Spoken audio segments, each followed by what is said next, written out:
What's good, everybody? This is the Off-Duty Sports Podcast with two service veterans giving you real sports talk with a military edge. I'm Danny. This is Upham. Let's get into it. All right. How was your weekend, Upham? Or how was your week? Because I talk to you a lot, but I don't, we try not to talk to each other as much anymore because we don't want to give away what we are talking about or what we're going to talk about, which is really difficult now. Because we now have to save everything we want to talk about for the entire week into one day. So, what is going on with you, man? What did you do this weekend or this Yeah, I week? miss out on my daily sports talk. It's either you or my brother that I traditionally talk with, and with you working and we don't want to take away from the content that we can provide on this, so we have to limit our conversations. But the overall week has been busy. New job. Yeah, same here. Prepping for this. This is starting to get a little bit of traction. Just make sure we're headed in the right direction. But lots of rain, but it's starting to warm up here today. So hitting the golf course today. How was your week? Busy work again. I mean, this is going to be like the story of our life for the first at least couple weeks, at least until June's over. Obviously, we have a World Cup coming here to Dallas, so that's kind of a big thing, and we're prepping for it. But we also, we're really low on people for work right now, just because we got all these new contracts. Partly because World Cup's coming, going to be a higher threat. I worked 86 hours or 82 hours this week, I think, something like that. I worked yesterday at SMU for a graduation, so I was at a SMU graduation yesterday, doing doing my job, and I've been swamped. I've literally been swamped. So when we had the little bit of time to talk, or whatever, I'd normally call him at work because normally I'm at work. So I was at work, pretty much working 12 to 14 hour shifts this whole last week. So but it has rained a lot too this last week. It just stopped like this. It's supposed to get back into it again this week as well. So it's been a bit crazy, honestly. So, but that I have not done anything different at all. So You gotta take some leisure time to hit the course, or go have some fun yeah, at some point. I'm gonna have to. Yeah. So but yeah, we have a lot to talk about today. Me and him both went over some questions and stuff, and we got a couple things that we wanted to kind of go over. Obviously, the NFL schedule just dropped this last weekend. We will be going into that, I think, probably maybe next week or the next 2 weeks, of who we think is going to win each game. So obviously, that's going to be a big part of that. We might just give weekly predictions because I'm wondering if because I feel like I'm going to start changing my mind a lot once the season starts. So because I'm gonna see, because with all the rookies that just came in, I'm kind of curious to see which teams are gonna perform and which ones aren't. So you I'd know, like to do it just for our teams. We'll go through each of our team schedules. We'll do like a preseason schedule prediction for what the record will end up being in a game by game okay, win loss type record, and then maybe we'll status check it halfway through to see how we're doing and see where we were right, where we were wrong. yeah. Well, I mean, even if the Cowboys do great, I feel like once we hit the playoff season, like it's not gonna matter It doesn't anyways. matter. But Yeah. You guys could go undefeated all season long, showcase your offensive talent. But at the end of the day, we all know, everybody knows right now, as soon as they make it to the playoffs, that's where they crap. yeah. But all right, up. Why don't you start us off with the first segment, man? And we could go into that. I'm trying to think of anything else that it's relevant that I wanted to talk about, because I feel like there were some things that happened. I want to say there was something that happened and I didn't write it in my notes either, and I'm trying to remember now. Um oh wait a minute. I do want to talk about something, since it is a little, we don't have it really structured into this, but what did you pull yesterday? So Oh this is god. the downside of us not streaming or putting this on our podcast. The huge downside, because after we got done with the podcast, it was kind of funny. After we got done, I wanted to see. He's like, "Oh, hey, let me pull these cards out real quick, and let me just start recording, or no, or not recording. Let me just start showing you what I got from these cards." And why don't you give everybody a little show about what you just picked up? Because this is gonna Yeah. be relevant. This is gonna be like our main thing. Like, this is insane because of what you pulled. Not very. You don't forget. Well, this does not happen. It has not even happened to me yet. I've gotten close. Like, I've gotten out of 10. I've never, ever, ever pulled a one of one.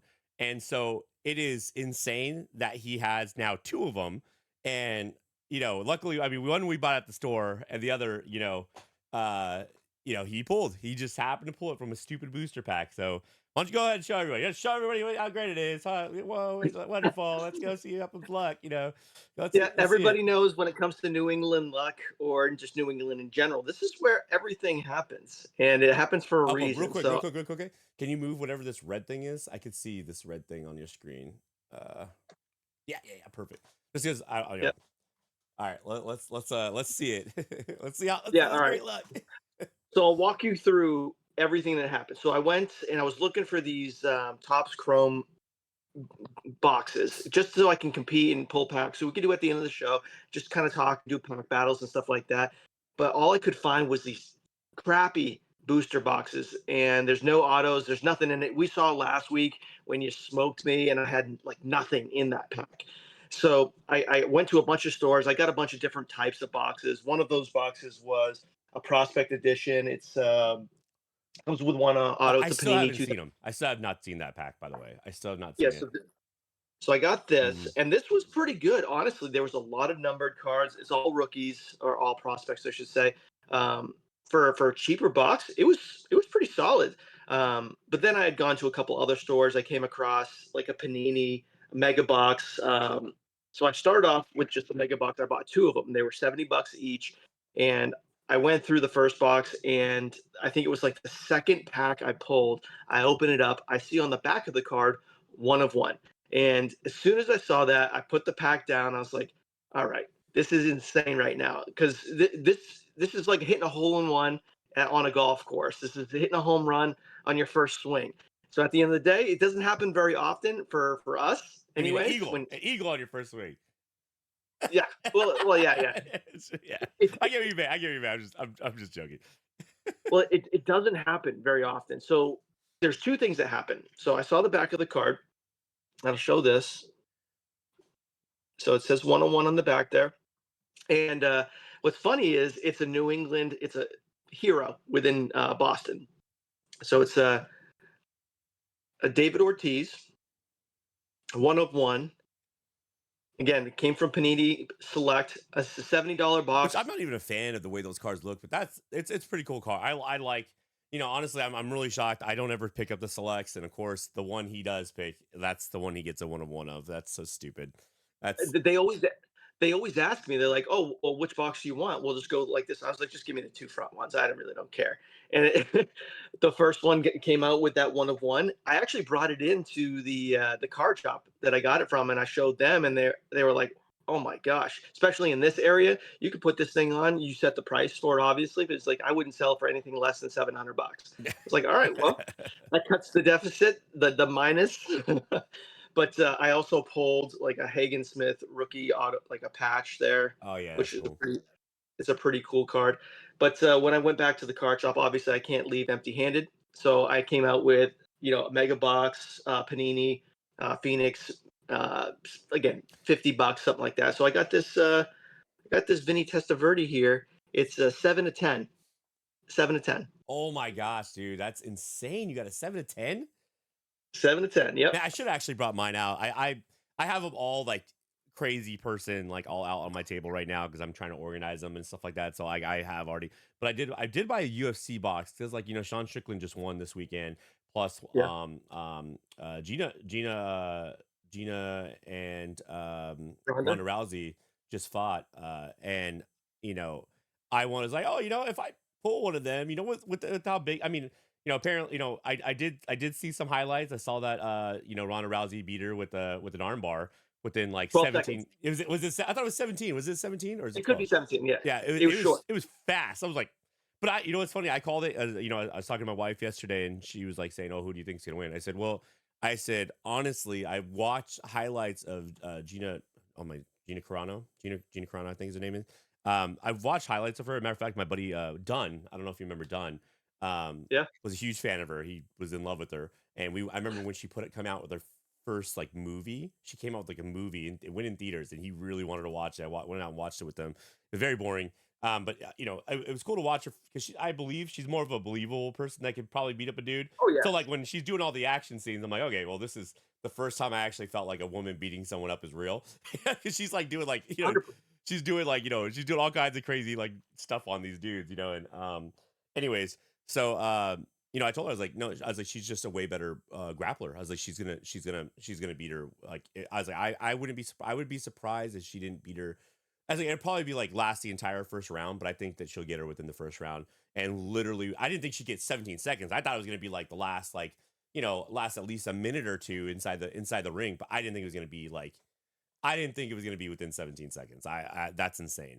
So When I saw it, I watched Ronda come out and she like tackled this girl, and Gina had her in I thought like a headlock from like above, yeah, and I was like, oh gosh, she went in too aggressive. She's gonna get choked out in 30 seconds. I thought it was gonna go the other way, and then she got out of that, and she had top control, so she started grounding and pounding, and then she noticed an opportunity because the arm was there, so she does what she always does and flips over that's and does actually the what arm she's bar. known well. She's known for doing the arm bars. She's known for doing those Yeah. quick like.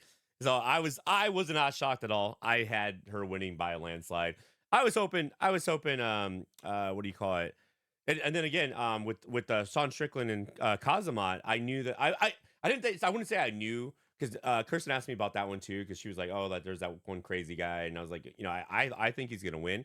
I said because I actually saw him training with Alex Pierre, whatever his name is. I saw him training with all these different people and trying to like. He seems like he's really humbled himself a little bit more. I told her I thought he was gonna win. I said, and it has nothing to do with the fact that I just based on what I was seeing, I was like, I liked where he was going with his fighting style. So I was like, this not a terrible, I didn't think he's gonna. I thought he was gonna win. I was kind of going for. I had him to win, and he won. So I was pretty happy with that. That was two that I got right. I was hoping Nate Diaz was gonna win. I don't think Nate Diaz won last night.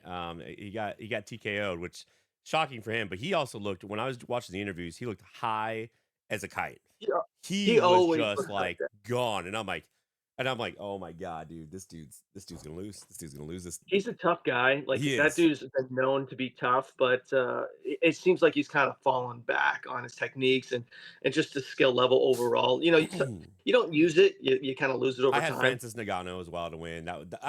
I had Nate Diaz to win. I was hoping he was going to win, and then Francis Nagano, and was right about Francis Nagano. Was not right about Nate Diaz. I think it's just more of like he's from California. I had to like go for someone from California. His fighting style reminds me a lot of like just people I knew or even myself. I was like, because he's just a brawler. It's really cool to actually kind of see him do that, and I thought that was really cool to like. I always enjoy watching him fight because he reminds me of like someone from California. So it's like I don't know. Yeah. I had to go in for him. So, anyways, yeah, that was a cool fight. I liked it. Actually, I remember we went to see a fight with Nito before. Me, you, Nito, and I think his son. I think it was just the four of us actually. That I remember that I have seen UFC fights in Vegas with you guys. I remember something, but my memory's terrible. And I just want to, for the record, Nito's now been mentioned in five. No, it's relevant because no, like, yeah, no, but I just remember that. I remember being at a stadium or at I don't remember where we went to. I will say it was interesting because I watched that fight. I remember on because I think it was recorded as well. And it sounded way louder. Their acoustics for it. It's the way and however it sounds. They amplify the sound a lot. I remember it was a lot quieter when we went. That was a trippy for me because I remember when I watched it play, it was way louder on screen. Well, I don't think the one that we had gone to was like a super professional one, like top notch. I think it was more like an amateur type So it was cool. fight. Yeah, no, yeah. That's true. That's true. We have pictures though. I do know we have pictures of us going. I do have pictures. I just don't know where I was because it was of us Like, I don't even remember where I was in the at. background. So it's like I Maybe don't even you were know. high. Yeah. That's good. Well, I remember we used to go to a lot of those comedy shows and stuff like that. So to me, that could have been any one of a number of shows. Yeah, that was cool. That was a fun time. But yeah, so it was really interesting upsets this last weekend. So very very interesting. And then yeah, like I guess let's go back into it. I'm sorry. Yeah, I felt like we had to No, talk about that. That was a big win. For Upham. Of course, him being brand new, beginner's luck. I feel like that's stupid. I did pull a UFC pack because I was like, I did get an out of 10. which I was pretty happy Yeah. with. Anything with that, I was like, I'm super excited about because I'm like anything out of 10 doesn't matter who the player is. You're talking about $100 card right off the bat, and like Yeah. I had like a little $15 off thing at Target, so I spent like $40 on the pack, and then got $100 card out of it with some other cards that were I think were pretty decent. I got a Sean Strickland card, which I was happy about. It was Yep. one of the it was nothing crazy, but I was like, oh cool, like it's not worth anything, but it's like it was cool that it was an insert. So I was like, it's just one of the inserts that they have for the thing. And I'm like, that's not terrible, but it's like not the best. And then the other two cards that I had that were worth money were about like 30 to 40 range. So it's like, you know, Solid. I got 150 to $200 on it. So I don't remember the player though. I'm not familiar with him. He lost. I know he did lost his last two fights. I'll have to next segment. I'll probably bring in and show you what I got. I also picked up those I think I said Josh Allen and Bo Nix. Yep. Um, uh, Those are big no, it cards. was Joe Burrow. Bo Nix. Joe Burrow Uh, cards I picked up out of 250, which even for 250, dude, those cards are going for like $200 to $300. It's insane how high his yeah. card is. It's worth a lot of money. So it's cool. That part of it's cool. We could do our pack battle now if you want. I'm down because they've been sitting here Yeah, for a I while. get the itch, man, dude. I've had a hard time not opening these packs. I've literally let's do it. Let's do it. Let's just get it done. It's gonna be more embarrassment just because the type of box that I pulled from is just not Oh, good. man, I already I'm You not go. I'm not it's not looking good for me. I'm just gonna say that right now. Okay, so we got Jose Iglesias, nothing Okay. good. Okay. Ben Williamson, nope. Rafael Devers, Yeah, he's a good player. Not this season, but he's good. Merrill Kelly. He's old. Here are my yeah, I was gonna say, Dylan Cruz and Willie Castro. That are my two, I guess, winners. Dylan Cruz was a number like he was a top prospect, and he's doing well now, but he's in the minors. He's in AAA. So if he starts doing well and becomes what he used to be, he's a solid player. So I've got Alan Rodon, Rodon. rookie card. Oh, okay. So I'm definitely winning this one. Oh my god! What the hell? Andrew Walters out of 299. Is that 299? This is 299. Andrew Oh my Walters god, that's auto so out of stupid. 299. Well, I don't care about the rest of the cards you got down. Nah, I don't even care anymore. Well, that's He's like, well, surprising, no, I'm just kidding. No, I'm just kidding. Go ahead, continue. and that's a rookie card too. That's So, awesome, dude. Oh, dude, that's so awesome. That's so. Of uh, course you pull that, dude. Of course you pull that. how does that come out of that crappy I don't box? know. That's I told you. I said the blasters sometimes. Oh, by the way, which I was going to tell him earlier, but I didn't want to. Someone picked up one of the blaster boxes and got a Shohei Otani. The Shohei Otani anime one. I oh my guess the anime 1 of 1 or something like that. Topps announced it just recently. He got the special little anime version of them. That's supposed to be really cool, which I thought was really awesome. But yeah, man, that's what's the crazy. price I on can't that? believe you got that. That's awesome. Of course, I lose. Yeah, I lost. that's that is surprising for a rookie card. So I got it all top loaders sleeved up. So stupid. I can't believe you So I just got pulled that. that, and then the Anything good on next your? one was nothing Well, the great. waves Some are more expensive than the checkered, so you actually won me. Even if with the two checkered, the waves are worth more. I think I'm not sure how the print one works exactly, but the waves are worth more than the checkered cards. So lost big time on that one. Oh my gosh, dude. that is a big I'm just gonna loss. start bringing in random packs and then hope that I beat you because that's so annoying. That's pretty crazy. So I've never gotten a numbered auto. Uh, I don't have very many of them, which makes that card extra valuable. It's always good to get the numbered autos. Doesn't matter who it is. It's good. You're talking. I don't know. I wouldn't be shocked if that was at least a $50 card. You know what I mean? Just a $50 card in general. With baseball, it's a little lower, obviously, just because it is a little lower. Like there's so many players, but yeah, that's really cool, dude. That's awesome. That could go up or down depending on who you get. That was good. Hey, that was a good pull for the show though. I can't believe that. I cannot believe that. That's insane. So dumb. and to be honest with you, I'm equally as surprised, if not more, just because of the quality of box. That like this box was like $20 or something like that. So whatever this card's worth, just paid for the box, probably plus a little. Oh, my daughter has been getting Squishamillo cards. They're like Yeah, the yeah, panini Squishmallow. squishmallow, and she pulled a $100 card. And there, I just buy her my youngest. She's 6 years old, so she likes to pull the. She sees squishmallow, she wants squishmallow.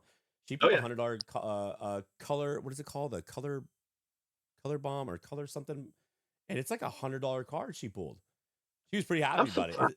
and it's not even numbered. It's it was crazy. Yeah, it was a $100 freaking Squishmallow card. I So didn't know that was like even a popular thing right now. I didn't know it either. No, I'm not saying it's going to be sold for that much, but it is posted for that much, and I go off sold prices, but there isn't a lot of them out there. So because people, I don't know how popular Squishmallow is in comparison to everything else, but yeah, she pulled that. She was really happy about it. So gave her little card sleeves and all that. Put it in a little thing for her. Feeding the addiction is I what we call she it. likes every time she goes. I mean, she gets a pack every time she goes in. She sees it. It's like $15 for those things, dude. It's like it's Yeah, way that's cheaper whatever. than it's way cheaper than baseball or basketball or anything like that. So you're talking about like the cheapest. Even the other ones are like the big mega boxes are like $25 or something like that. It's like they're like half the price of ours. Oh yeah, yeah, So yeah, yeah. I don't care as much. But Well, I'm all at right. the point right now where I feel like I need to go to the store and just purchase a bunch of boxes. Yeah, I mean that's how I feel. I mean, one of these days, maybe we just do our whole podcast where we're just opening up, like how you see on those videos where everybody's just like, just like lift it up what they Okay, get. yeah. Just do that for like we'll get like 5 boxes and just see who gets the best card. We'll see who gets. Like, we should. I don't know. Like I would say, like don't waste your money right now. Like we should just like maybe in a couple months or something like that, or maybe in a month or two, we'll do like an off segment or something like that where we'll just literally just see what we win and just do it like that and just see who gets the Well, I best mean, card. We'll pick up like based on boxes the we think will do well and just see who gets the best cards out of those boxes. based off of the hits that I'm getting at this point, I gotta ride the streak right now. You got the David That's Ortiz. called gambling addiction. Up them. It's called an It addiction. sure is. But when you're getting 500, 600, $700 cards, you It's got the hard to say David no. Ortiz 101, Vinny Testaverde 7 to 10, and then this numbered card auto on top of that. I'm just like, geez, I got to keep So going. dumb. So dumb. This is New England luck. Oh geez. My luck's been terrible lately. Except I guess yesterday was pretty good. Out of 10 was pretty happy. I was pretty happy with that. Yeah, take it out of 10, 100% of the time. But anyways, yeah, okay, let's get into the segment. All right. Yeah, that was good. That was a good start. That was a good start to the whole thing. I just want to make sure everything's recording. We're good. Perfect. Thanks, Top Chrome update for my 4 cards, one being fantastic. Yep. Yep. Yep. That's I can't believe you got that. That's crazy. Oh my, especially out of those packs, man. Um, I know. but yeah, all right. Up on week. Why don't you go ahead and start us off? Yeah, we can dive into like the sports fandom questions and kind of just get point of views from both you and I on this kind of topic. One of the things I'm always perplexed by is how dedicated and enthusiastic fan bases are, despite like Dallas fans. Like I look at it and I know I'm picking on you in a sense here, but I'm not really trying to. It's just the unrealistic expectations of Dallas making it to the Super Bowl even or winning the Super Bowl when it's been forever and you've seen them be a top team. But it kind of leads me into why do fans become so emotionally attached to their teams, to their area? What is your thoughts on that? well, I mean, obviously, I think a lot of it is more traditionally the fact that it's been brought up in so many families. You get a lot of the newer fans that start off, when they're young. When I was young, like I said, my uncle was a big fan of it. I had, like growing up, like the people I was around were big fans, so it was kind of cool to be around that.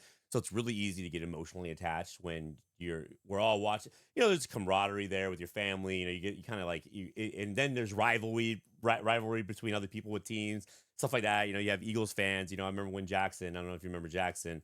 He was a huge Philly fan. And he'd come over into the house to watch. We'd watch football. We'd have everybody watch football with us. And I don't know. I always feel like it's kind of become one of those things where like I got so used to doing that. I would say in the last maybe 4 years is kind of when I was like stopped being like that. But I will say up until that point, I was like I thought like, oh man, like how we drafted. I was happy with how we drafted. I was happy with it. When we put, I don't know. I think each year that happened, you're thinking something good's gonna happen. When Prescott even got Sure. got picked up, I was thinking, oh, this might be good. Getting a really young QB. I didn't want Romo anymore. Even though Romo's a great QB. Sure. I still think he's really, really great. I actually don't think he's a terrible QB. I do think he choked though a lot. I do think that like with how great he was when season one of the playoff season started, game one of the playoff season started, he choked. He started making bad calls. Now again, I don't know if it's coming from the top. It's hard to say because you're not on the field, so you don't really necessarily know. But it just seemed like he starts making mistakes, and then after that one mistake, he couldn't recover. He just couldn't like the team could never recover off of the one interception he'd throw throughout the entire game. That would screw up Yeah. everything. And the defense couldn't get it back. It always came down to like defense had to overperform, which it never worked out that way, and so I don't know. I think the delusional part of it just comes from the fact that you think you're gonna get with even with Dallas this year, with all the things that the weird stuff they did this year, where they got a lot of first round picks, they got they did a lot of little backhanded stuff that I was like, oh wow. I mean, in a way at the time I'm like, oh this seems like really good, and then I'm like, what are you doing? What are you doing right now? Why are you thinking this is gonna be good? Jerry Jones still around. He's gonna make he's gonna make terrible calls, and I don't know. I've kind of just given up on that, but I could see why it happens because you want your team to win. You have it's the biggest franchise in out of all the NFL teams too as well. So I mean, like we went over that last week or a few weeks ago, or when we talked about the biggest franchise in the NFL is still the Cowboys. Doesn't matter like in terms of like merchandise, all that stuff. It's still the number one. I don't know where everybody else falls after that. I think Patriots is like number two still, maybe. But I mean, it's still the number one franchise in the United States. So there is a lot of delusion there. And the marketing for it like proves it. There's even people that, that are overseas that like the Cowboys. You know what I mean? That is just the team to want to be a part of. You know what I mean? Like I don't know about this. I'm gonna have to it's the fact check truth. this. No, don't check it. No, check it right now. Like I implore you to check it. Who is the number one franchise in terms of merchandise sales in the NFL? No, we're about to this is live now. This is live happen, not live, but you know what I mean. He's about to get a real life reality check right now. And on the spot, let's see here. Okay, so it goes through soccer, Barcelona, Manchester United, the Lakers, Mhm. the Yankees, and Dallas Cowboys. Oh, look at that! Look at that! He thought it was his team. uh, well, we've I won so many why? times. Well, we're talking these small little states in the top Northeast, and Dallas is a huge area. So Look, there's a I don't know. lot of bandwagoners. Like I remember when Boston won for the first time. I remember, or not for the first time, but you know what I mean. Like in however many years since Bambino, you know what I mean. I remember seeing Boston Red Hats Boston Red Hat hats like everywhere all of a sudden. Like no one was ever repping Boston except like you. Like I remember, but I mean like but like I never saw anybody wearing anything Boston ever. And I remember walking around for like the first like a month after they won the World Series. And then like I see Boston things everywhere, everywhere. Yeah, Everyone was a fan of Boston. So there's a lot of bandwagon, just sure. in Yeah, general. You know what I mean? But like and like I know obviously New York Dodgers are gonna be up there. I what did you say with baseball? Who's the number one for baseball? the Yankees. Yeah, yeah. New It's York. it's inevitable when Yeah, it that comes to that that. that one I was surprised. I thought Dodgers would be up there. I honestly thought Dodgers like I see LA hats everywhere, even in anywhere I've ever been stationed or even visited. I've seen LA hats everywhere. So I'm a little I know shocked. I'm surprised by it as well. So interesting. I wonder where they're ranked. I wonder where Dodgers. I bet you Dodgers ranked. They got to be like two. They have to be like two. There's no way they're not two. I mean, Like number two after Yankees. They have to be. let's see. So I'm just gonna do baseball. Yankees are number one, obviously. Dodgers are number two. Okay. Man, I'm good. Look at that. Look at that. He's like Boston. I Hot, thought so that Boston was going to be number two. it says the hottest current seller is the Dodgers, but overall, it's the Yankees. Yeah, I knew that. That's yeah. I mean, they were the team to like beat for years. So it's like Dodgers just I'd say what in the last 10 years they've been winning. Well, when you spend a ton of money, you need that You merchandise have sales. to. Who's number three? I'm assuming Boston. It I'm is. assuming It is. Boston, but It as is. long as my 2 teams beat your teams, I'm happy. I knew it. Yeah, I mean, you got some big like Chicago Cubs are up there in number Really? 4. So yeah, they kind I of fall would in there. I would never It's have guessed historic. Chicago. It's historic. People, they're there, and they're loyal fans, so they're always purchasing stuff. They're like one of those teams that people are always buying stuff for.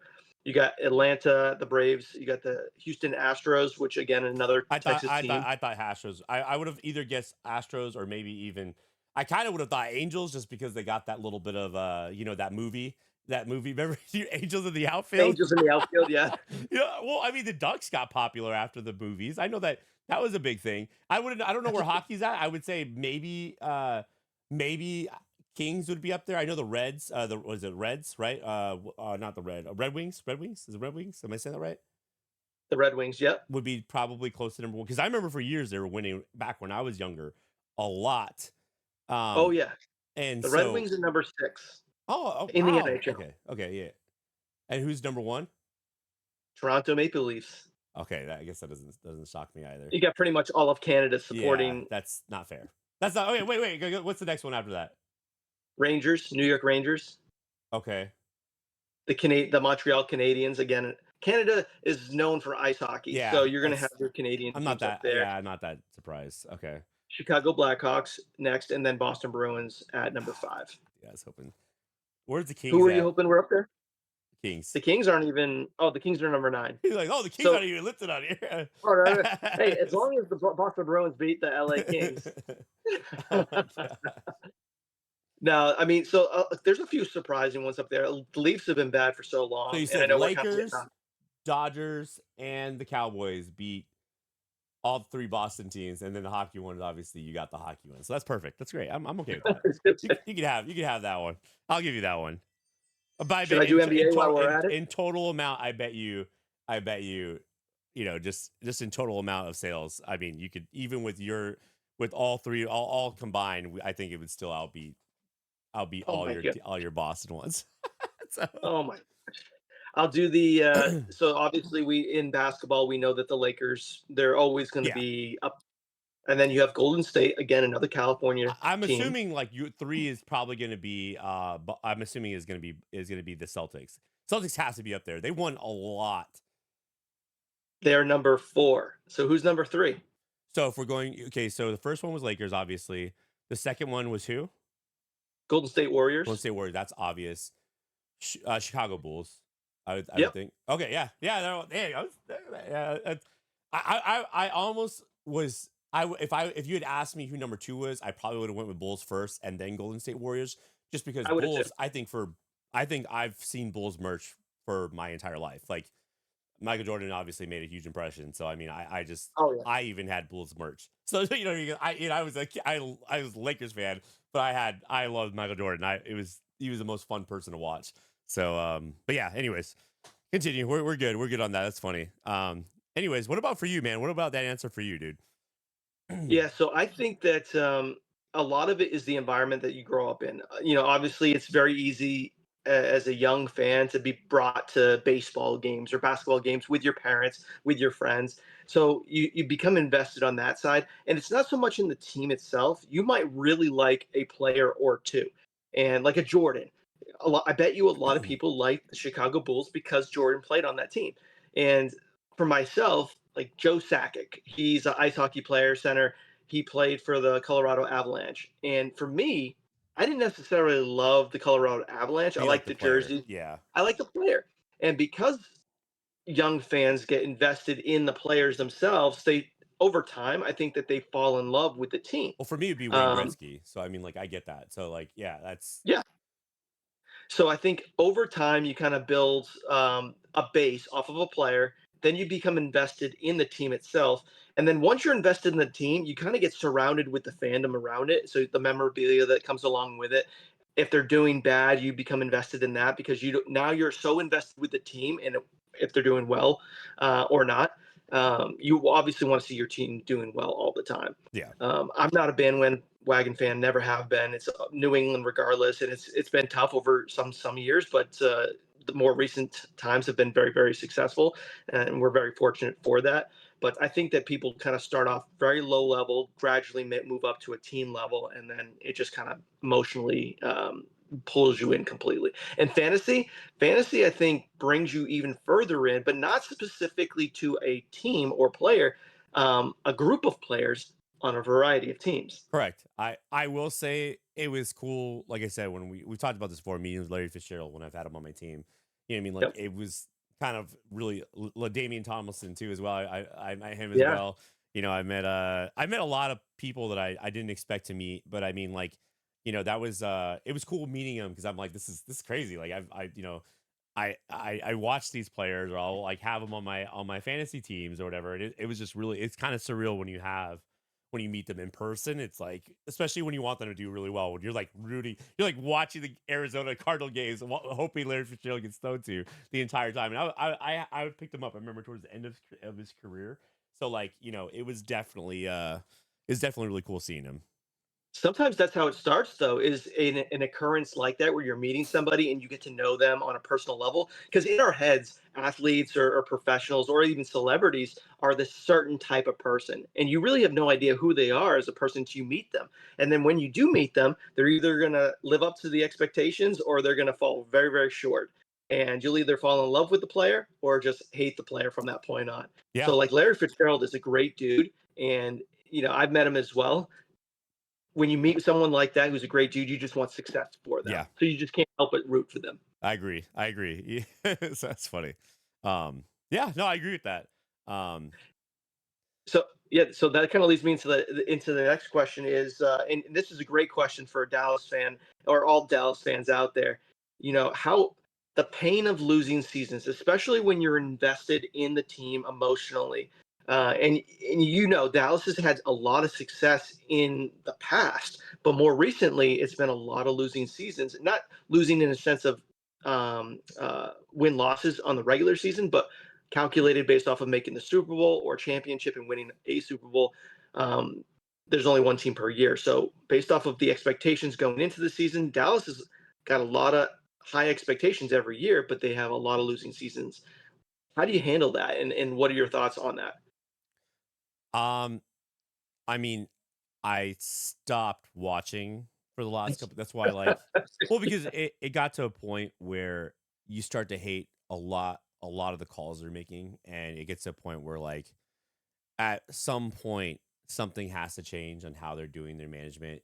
You know, if there's still the rumor, you always hear that there's still rumor of Jerry Jones getting way too involved in like what's going on the field and how things are being done, and so I definitely would prefer a hands-off policy in terms of allow the coach to coach, and that's you bring someone on board for. If that's, I mean, and again, maybe that's not happening. Maybe that there's some untruth to that, but you know, I think it's one of those things where like then when you hear him talk on the because I also listen to the I forget what channel it's on, but I'll listen to the interviews they have with him, and he is Mm-hmm. delusional. He is absolutely delusional, Oh, and 100%. it almost is angering hearing Jerry Jones talk about the team when he's like double downing on like certain players who they have now kicked off or they've now like or how he's done certain things with negotiations with players that we could have kept or it's just it is like mind boggling to me like I think these are terrible choices and I'm not a fan of that at all like it's terrible so I don't know it's hard when Jerry Jones is around you know what I mean I'm not like wishing his death or anything like that it's just like I just can't. It's hard for me to watch. I mean, obviously last year I did, and it was still hard. I'm watching. I'm playing fantasy last year, and I was like, this is hard to watch this team play. It is just hard to watch this team play, and I don't know. It's very When they disappointing. lose, when they lose in the first round of the playoffs, like what is the feeling? What are the emotions after that happens? After Well, at this great point, it's like seasons. you become numb to it. I mean, like you know what I mean. Like you're just like okay, well, because I actually thought like with the way Dak played this last year, I will say there was a little bit more hope. You know, so for me, when that hope is just completely broken again, I'm just like, dude, this sucks. Man, I actually thought they could do this. Like in my head, I'm like, they almost convinced me they could do this year. At least get this like the second playoff game. Come on now, like this is like But no, I just think there's like a little curse there, man. Like a little curse of like just not making it past game two game one, not making it past game one of the playoffs. So it's like, it's hard to watch, dude. and we're like losing to like the worst teams too. Like I don't know, man. When we lose to the worst teams during the year, like I have to like whenever we're like when we do our thing every week or when we go over all the NFL teams that we think are gonna win, I'm gonna have to we're gonna have to like I'm gonna have to really look at it because we're gonna like lose to the Jets or something stupid like that, and I'm just gonna be like, this is like what I'm talking about. This is like there in terms of gambling, you always want to sit there and like depending on who you're going against, you always want to go for the Cowboys. You know, you're thinking like, oh, they're at Yeah. home, and then somehow at home the Jets beat them. And you're just like, what just happened? You know, like what Yeah. just Yeah. happened? You know, like so I don't know. Now, I'm using Jets as an example, not saying it's happened, but I'm saying like they just lose the dumbest teams ever. Like I don't know, like the Browns or you know, be like I don't know, like just the worst teams. Um, but yeah, so yeah. Yeah. I would say the pain a losing season. So for the Patriots, for the duration of my more recent experiences with the Patriots, it's been, or not even specifically the Patriots, but with New England sports in general, there's been a ton of winning. And the culture in my mind has been championship or nothing at all. If you don't get a championship, it's a losing season. Yeah. And I know you can't measure everything off of championships. Like you're going to have rebuilding years. You can't have sustainable success for 20 some odd years. I know the Patriots did something in two iterations, like 10-year increments, and they won a ton in that time frame, made it to a ton of Super Bowls. But because of that, it got us really spoiled in New England where the expectation was super high. Like, we're going to expect you to make it to the playoffs or at least the Super Bowl every year. Whether you win it or not is irrelevant. Yeah. But you should be making it to the Super Bowl every single year. And I would say when Brady went to Tampa and we had, I think, two losing seasons in a row, that was very frustrating because the expectation was still super high. We had just drafted Mac Jones and he looked promising, and I was like, all right, we're gonna be fine. We're gonna be fine. But the mentality stayed the same. We didn't have Brady anymore, so you have to go spend elsewhere, and they didn't. They didn't spend anywhere. So we were terrible for like 2 seasons, 3 seasons, whatever it Yeah, was. Garoppolo too, And didn't you? Didn't you have Garoppolo as well? well, I mean, again, you had a lot of expectations for even Garoppolo, and guy did nothing. Mac Jones did nothing, and there was a lot of frustration. Like, how do we get back to winning?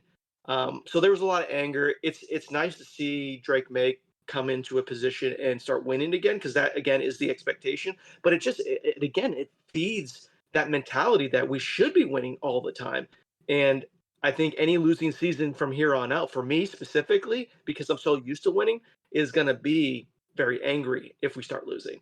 Yep. I hope you get to that point. I don't. I'm not ready for that. You could be bitter like me with all your As all with the I'll say, Cowboys. as long as there's one New England team that's doing well, I can latch onto that and just forget about whatever else is going on. Fair enough. Fair enough. It's like the Dodgers, you know, I have the Dodgers at least that win all the time. So Oh, you know. 100%. Yeah, yeah. I would latch on to the Dodgers if that was my team. I would be like, oh, yeah, I don't care about these Lakers. I know they're out now. I'm going to latch on to the Dodgers. Whatever. That's funny. All right. Next question. Which are we in segment 2 right now? No, we're still in the first one. Okay. Um, One of the again, this kind of feeds off of that last thing. Why do Cowboys fans still believe every single year? What is it's been this rinse and repeat for years. I What mean, leads you to continue to believe? I mean, you again. I think it's just the franchise in general. It's the mentality of the franchise. I mean, when you have a successful franchise that, you know, that the overall culture.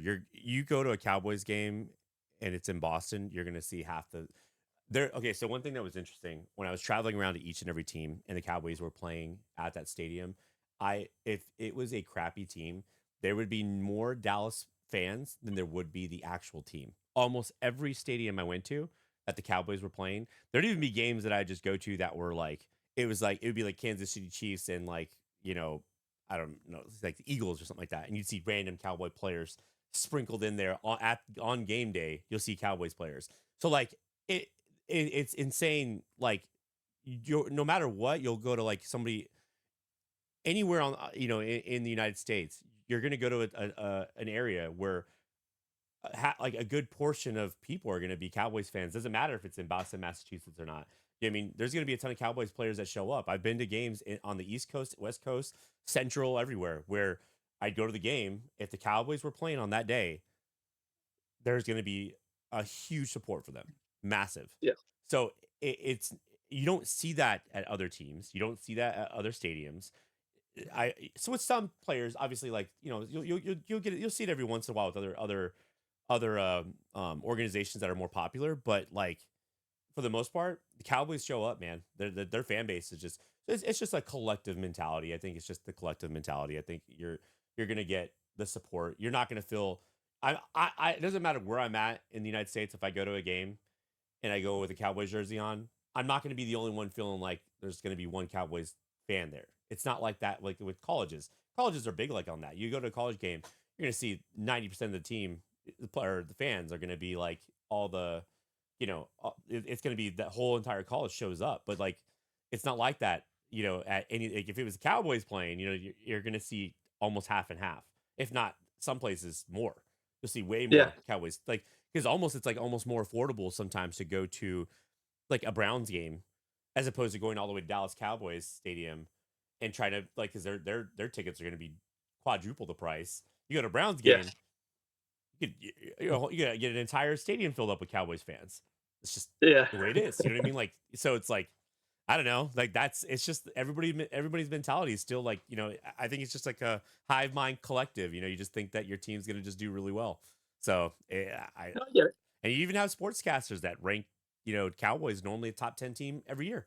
I don't think I've ever really seen Cowboys drop that much. There's going to be someone that ranks them higher than normal, almost with the same belief that they're going to do well. So it's like it's not just like the teammates, it's sportscasters, it's every you get I don't know. There's a lot of support for the Cowboys, regardless of how people feel about them, because they do have a really star-studded cast. They do have a really it is always just I go more off players, and Pickens is obviously like our number one wide receiver right now. It's hard to sit there and not believe that they can't do well.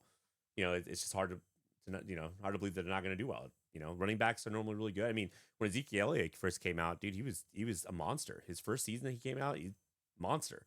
So I mean, there's a lot of there's always that just like little bit of like, you know, that glint of like hope, is what you see in when you start seeing these teams play, and then like quickly destroys come the playoff I season. mean, you'll have that hope, and it's just going to be validated throughout the season as they're beating a lot of the good teams or the teams that are considered Super Bowl contenders. And when you see them beat those Super Bowl contenders like a Baltimore or a Cincinnati or even a New England, if they did play them, you start to build that case mentally.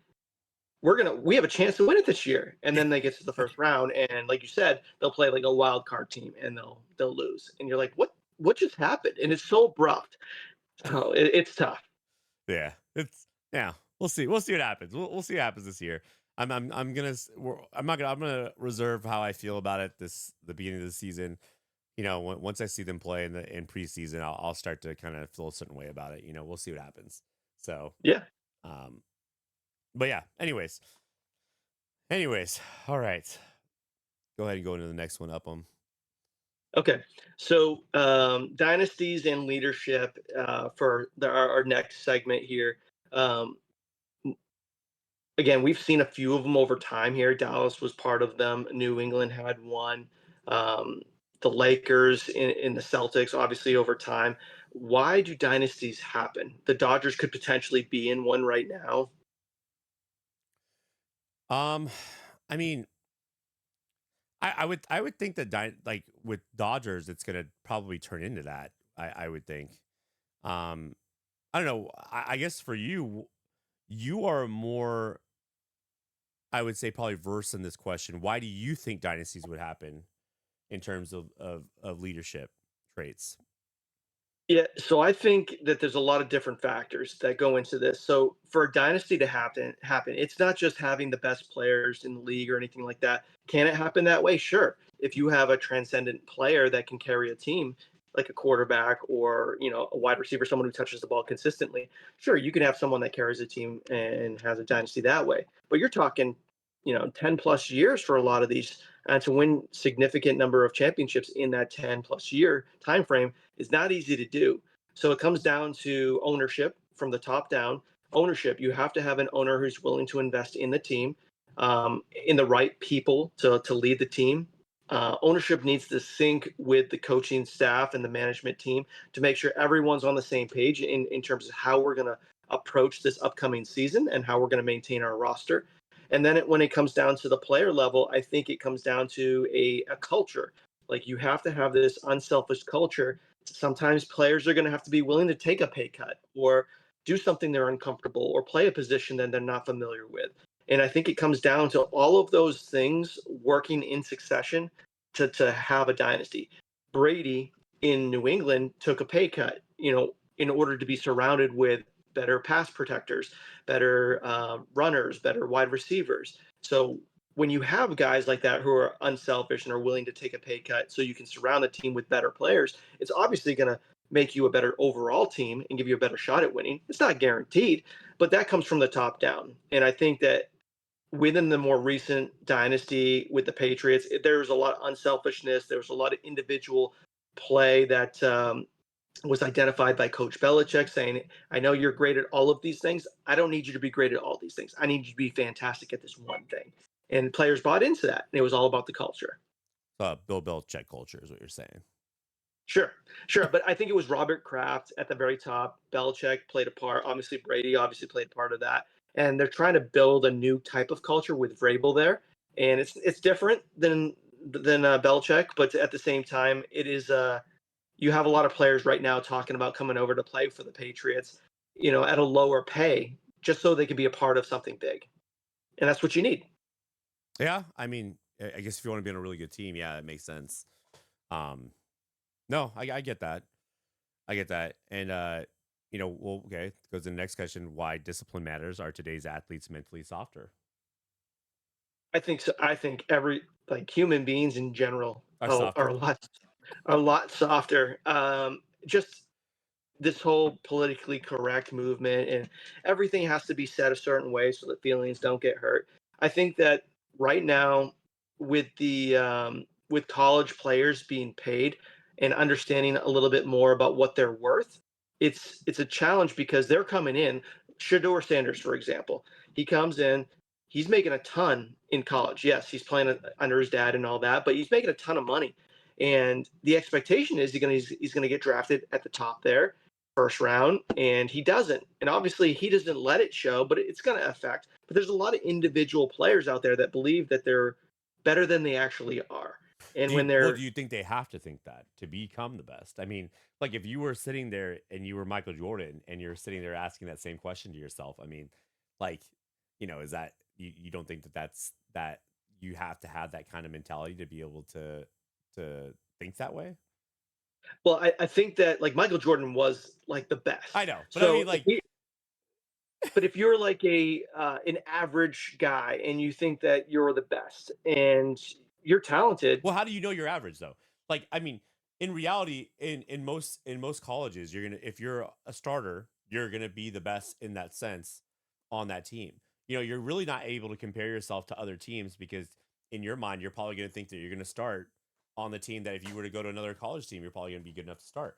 So I mean, like, depending on what school you go to. I mean, obviously, and then if you're an average player, but the best player on the bench for that position, and your team loses, you can blame it on everybody else. Like, you know what I mean? Like, I think overall it's hard to really determine. I feel like it's really difficult to determine the mindset behind all that, just because you're going to think that way. I think no matter what you do, I feel like people are pretty delusional. I think that people are really Oh yeah. delusional. There's no, the reality check kind of comes when obviously they get on an NFL team, I think, because it's at that point, it's like you really have to be the best of the best. Or when you go to combine and you realize that, hey, I can't, I can't run as fast as a lot of other Yeah. people, and then you get further and further down that line. But yeah, I mean, I don't know.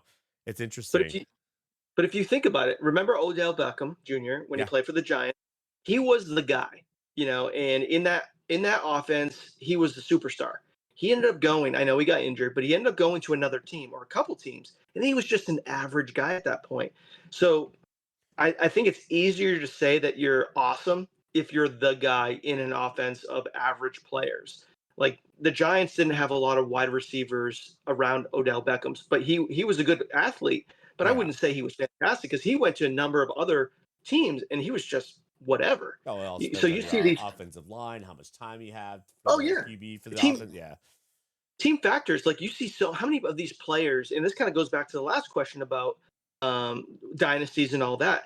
Devontae Adams, one of the best wide receivers for the Green Bay Packers, Yep. ends up going to the Raiders just because he wants a huge paycheck. Great. Now you're a fantastic player. You got a huge paycheck. You're taking losses. You're going to get losses. You don't have a chance for championships, knowing that you're going to the Raiders, but you're taking money over championships. So some people prioritize one over the other. And I think if you're the guy, I'd want to win a championship. You're going to go over to a team, even if you're the number 2 or 1A, whatever it looks like, just to win a championship. Yeah.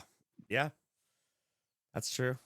Yeah. I mean, do you disagree or would you? Yeah, I mean, it's hard to say because, like, I guess it depends on your overall goal when you're going into football.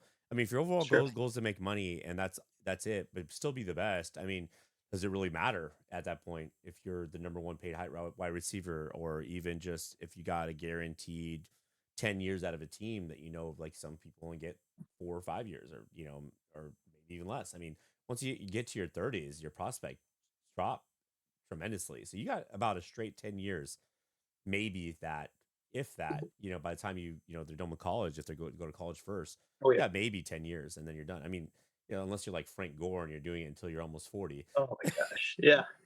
Well, did you hear? There's the rumor, and you're probably not going to like this rumor, but LeBron James rumor. Have you heard this? Mhm. All right. So LeBron James, if he actually does this, I'll have a different perspective of LeBron James in total. If LeBron James has been said to have won it, he wants to win another championship before he actually does retire. So he may have a couple years left. So there's talk that he would take a veteran minimum pay to come play for the Celtics. Oh my gosh, dude, that's gonna be terrible. So just imagine He needs to if just we stop playing trade altogether. No, well, he's still if playing we better than a trade lot of other players, though. Even as old as he is, yeah, he's still playing a lot better than other players. Even though I don't really care for LeBron, he still plays a lot better than, I'd say, a good majority of players.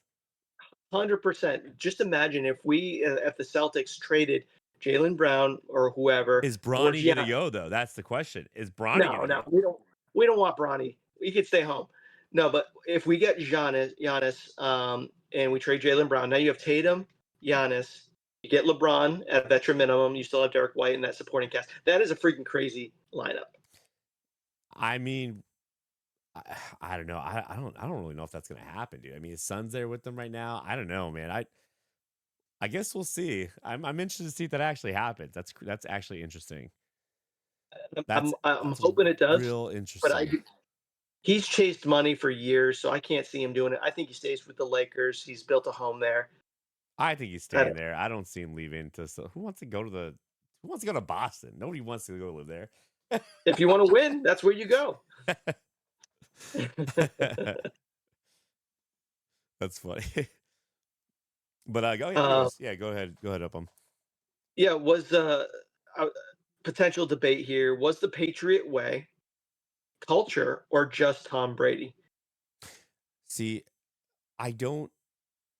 That's a hard question because it's almost like, was it the I almost want to say, was it the Bill Belichick way, because like I the Patriots way, it's hard to say, like, who was actually pulling the strings in terms of how people got drafted, who they got drafted. Um, I would like to think that Bill Belichick, with the way he coached, I think that's probably the way you guys were, reason why you guys were as successful as you were. Because obviously, without Bill Belichick, I don't even think you guys would have won as much as you have. But there are also, again, we have a lot of little shady stuff that happens behind that as well. Sure.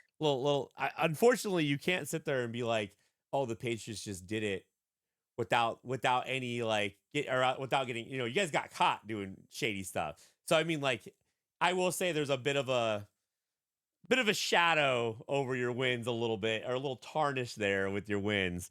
So but I will say though, obviously with the way you guys did things, I mean, with Brady taking pay cuts, with you guys building the team as best as you guys could for what you guys had, even getting people off free. I remember we talked about this last week about you guys getting people off free agency. That I was just like, that's so random, like, and I'm thinking like you're picking up all these like crappy players that are just like not crappy, but like people who are decent, that were really good on this one team, but they seem to fit really well on the Patriots. So I don't know. I mean, you guys winning without Belichick and Tom Brady is a little weird to me because it's like, what did they take from when Bill Belichick and Brady were there in terms of they just continue that and just continue to be successful, or do they try to change things up? But obviously something stuck. So I don't know. It is really interesting. Your guys is the team winning and going as far as to the Super Bowl this year, right? I mean, you guys went to the Super Bowl last year and you guys lost. That I did that in itself. I didn't think you guys were going to be able to do that within 2 years of both of your coach and your main QB. Because Bill Belichick left like 2 years ago, right? Was it 2 years ago exactly? Two, Yeah, because they had Mayo come in and then Vrabel now, so it's two yeah, or 3 years.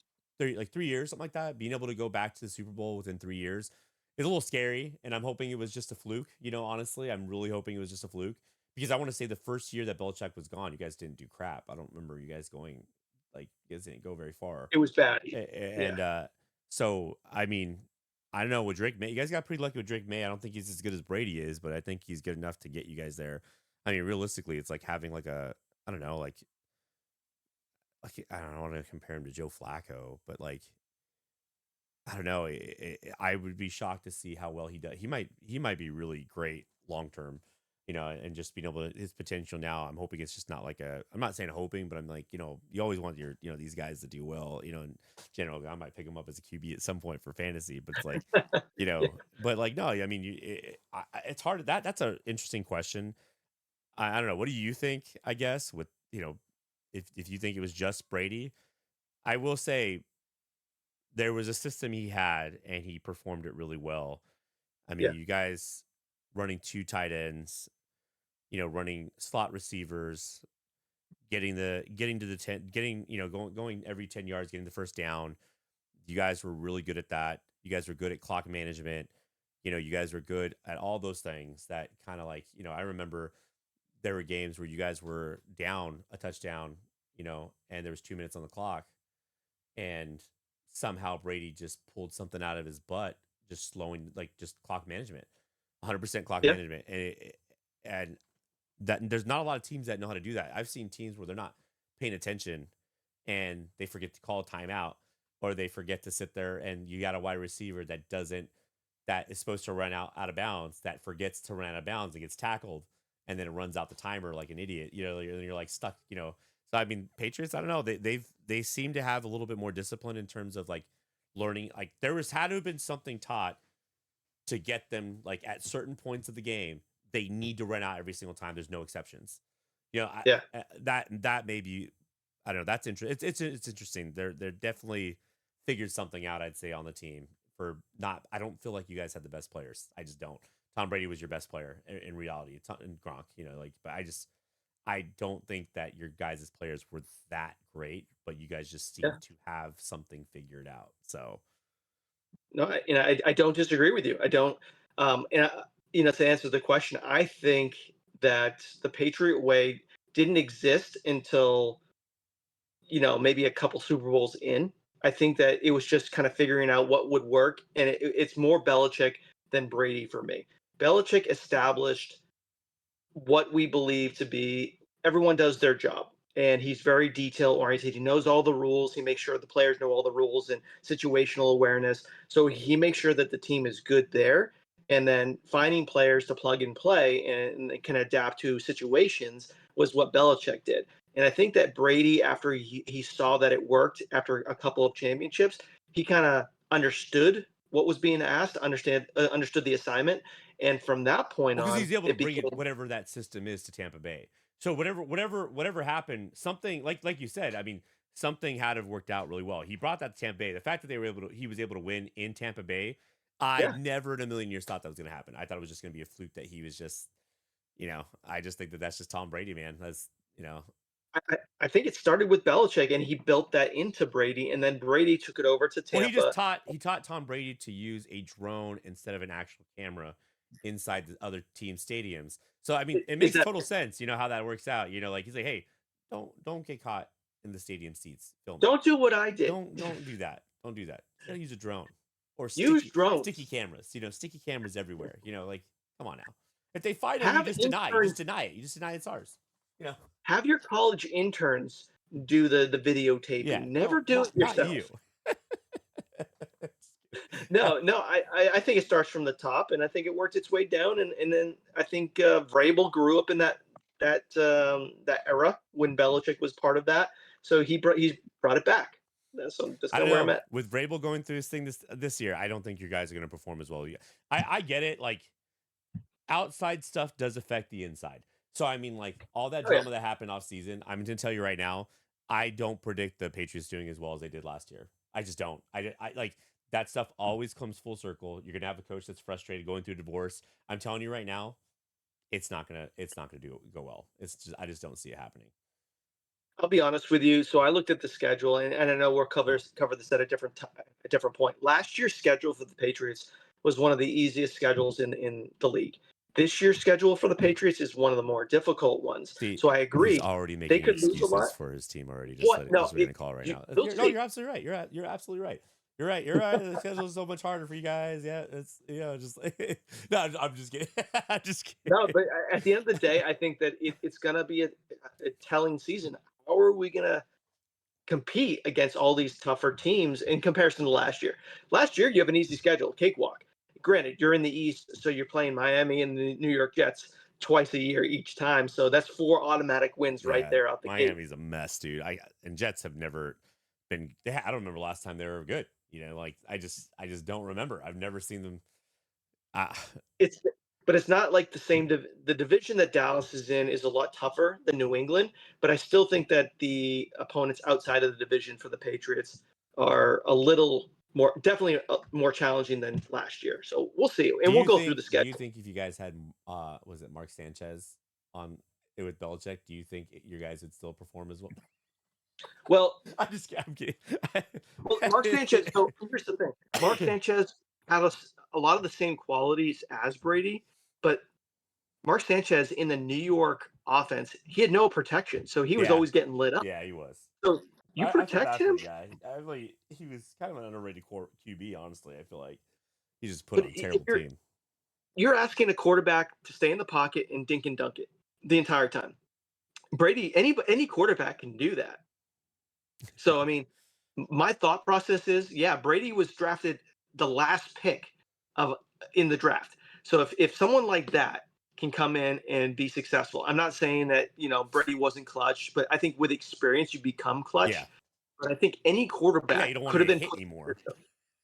Yeah, well, yeah. You know, I But don't I want to think get hit anymore. I'm gonna learn how but I to think you put avoid. you put any quarterback in that Patriots system, and they're going to be successful. I think during that time.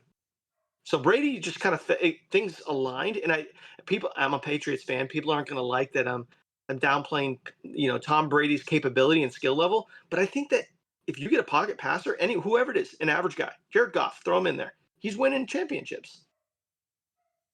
Yeah, I think so. Maybe. Uh, we'll see. I don't know. Well, do you want to move on to segment Yeah, number three? let's go segment three. Yeah, so this is like that military to Military sports sports mindset. mindset. Yep, we talk about this almost every week, but I like these. We have there's so many different questions we could have with these things, and it's interesting because we get two different takes on military mindset. You know, because we were both similar and different in our ways of handling the military. So I like getting both of our perspectives.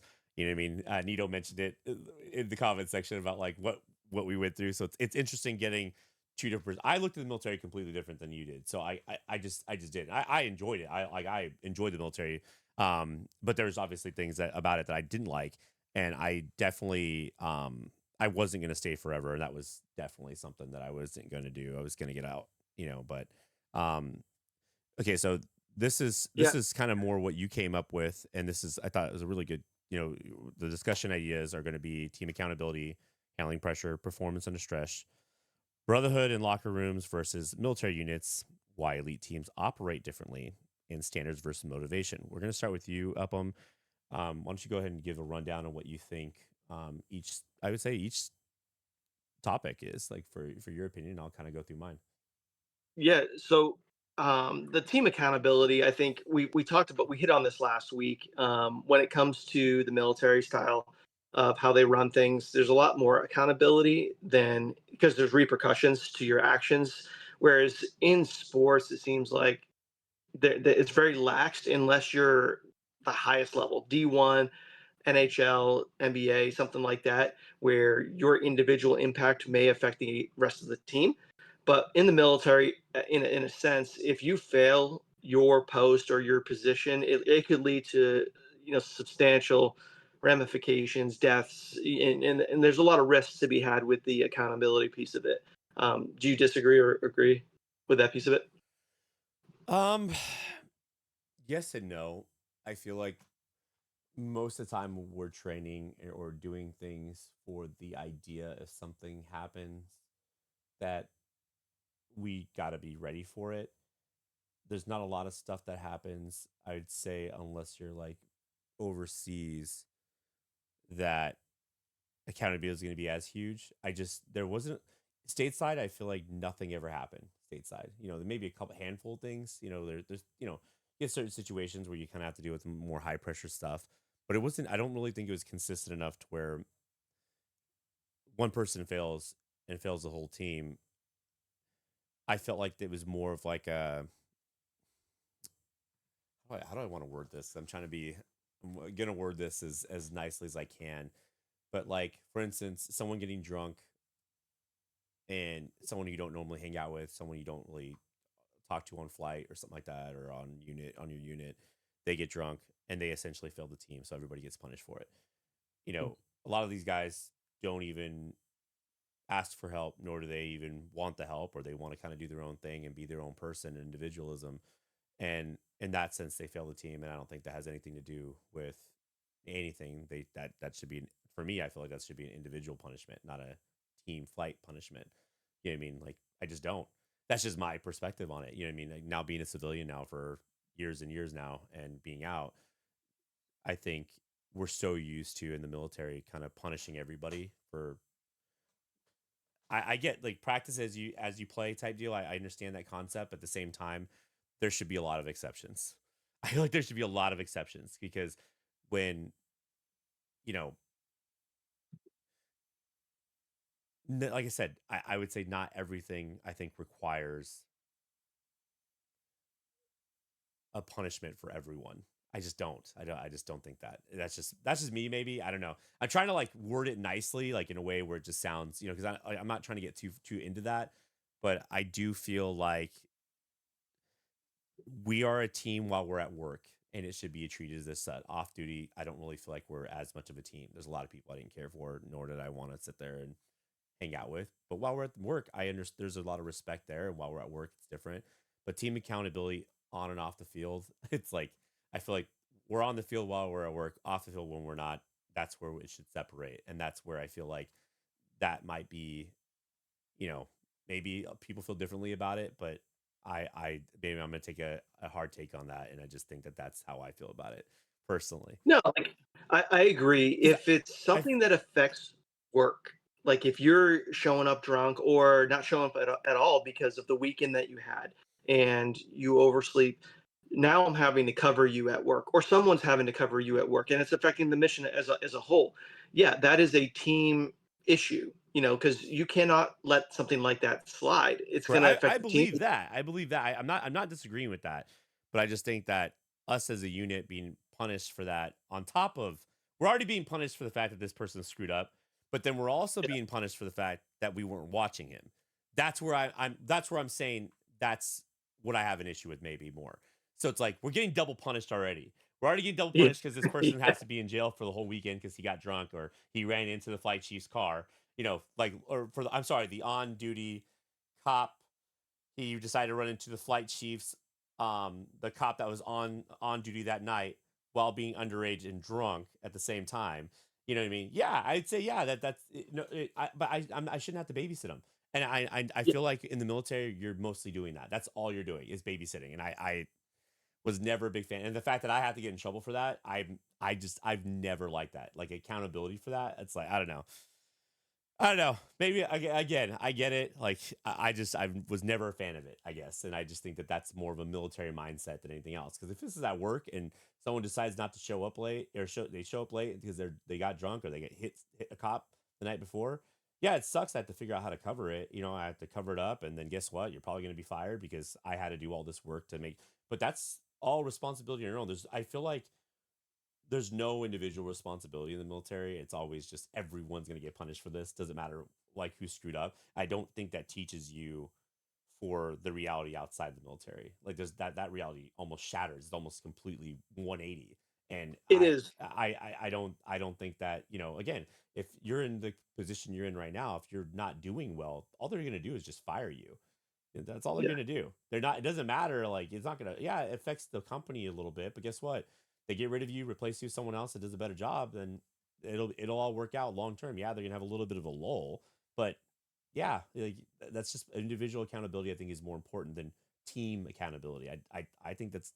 Well, in the military, you're stuck with, say, let's say 30 guys in your Mhm. unit. You're stuck with those 30 I agree. people for 4 years. I agree. So if you if the standard is set at, hey, this is an acceptable action or behavior, and the team starts doing similar things, yeah, there's a level of babysitting. But if this person did something, it's incorrect, he showed up drunk, whatever, if that gets let go and it's not made into a display of this is wrong, then the entire team adopts that standard and says, you know what, hey, he did it, now there was no repercussions to it, I'm going to do it too. Or they're okay with not thinking twice about it.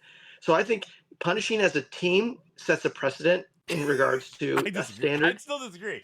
No, if the individual gets punished and it's a severe punishment, everyone's gonna think twice about doing it. Like I just feel like that's like, dude, forfeiture of pay, forfeiture, loss of rank. I think all those things are all individual punishments that can happen if you really screw up. Like again, running into a flight chief, you know, while he's on duty, that should, you know, forfeiture of pay, for, you know, that's gonna affect you long term, no matter what you do. That's but that's behind closed doors. So everyone else may not see that. No, they're gonna see the fact that you're coming in with going from A1C down to nothing. You know, like Well, let's or one rank lower. There's they'll no see the way. rank thing. They'll see the rank thing, but they may not see the full extent of the punishment. So I it don't becomes this know. unknown. Or So taking extra the duty, or take, you know what I mean? There's a lot, like there's a lot. You could make that person work an entire full week, you know, instead of just sitting there. Yeah, you don't get to sit there. You don't have time off now. Now you get to work a full straight week now. I mean, the military owns you. They could do any of that.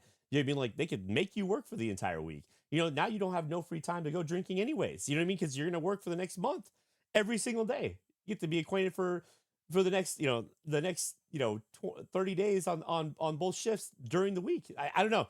Maybe again, we're gonna probably disagree with this on this one. I feel like that one, like I said, I'm that's where I'm different, just because I said you're still fresh out. I'm telling you sure. right now, give it a couple years, you're gonna see what I'm talking about, because you're gonna deal with even dumber people outside the military. I'm just saying that Oh, right now. And you're it is, absolutely right that it's completely different too. Like in the civilian sector, you do bad, you're fired. No one else. It's not like this group punishment. It really, like you said, it's yeah. different. It's completely different. Okay, next one, handling pressure. Yeah. So handling pressure to me, very similar, depending on the scenario. So obviously in sports, you get to a championship game, you're going to have that escalating pressure as time kind of goes on. If you're down by a goal and it goes to second period, third period, that pressure is going to increase. So I understand that piece of it. But the severity and the repercussions of the pressure that you're dealing with in the military on that side of things in a deployed location, you go to Afghanistan, if you don't clear out a building correctly, that's not good. If there's someone in that building that's going to take out one of your teammates, that's not good. The repercussions of you not doing something correctly is so much higher in a deployed location where that pressure is going to increase because of the ramifications of you not doing that job correctly. Whereas in sports, if yeah, there's pressure, but at the end of the day, the worst thing that can happen is you lose the game, That's pretty which big. is still big. Yeah, I was gonna It's say. still big, Yeah. but it's not life or death. But I feel like with that, you're even comparing it to like the most severe case, obviously clearing out a building, which is something that we'd only be attuned to doing. But like if it was in finance, just missing, them screwing up your pay, yeah, you're punished for it. But at the same time, it's really not that big of a deal. If Like, I can't make my rent, or I'm like I can't pay my bills, and it kind of just goes down the line. yeah, So finance, um, okay, performing under stress, which like it's kind of the same thing, I guess, in I a think, way. yeah, I would say the same stuff. Um, okay, brotherhood in the locker room versus military units. Yeah, we've covered a lot of this with the last episode, specifically the locker room. You're going to have a lot of different individual types, and caliber of player, and I think that people kind of click together based off of that skill set that they have. It seems like, oh, I'm really skilled, or the personality types are very similar. I'm very driven. I want to be around driven individuals, or people who want to practice or do these types of things. In the military, I don't think it matters as much where you came from or what you did before the No, military. Once you're there, you're part of that team and you're treated as such. kind of. Give me your take. Tell Well, me.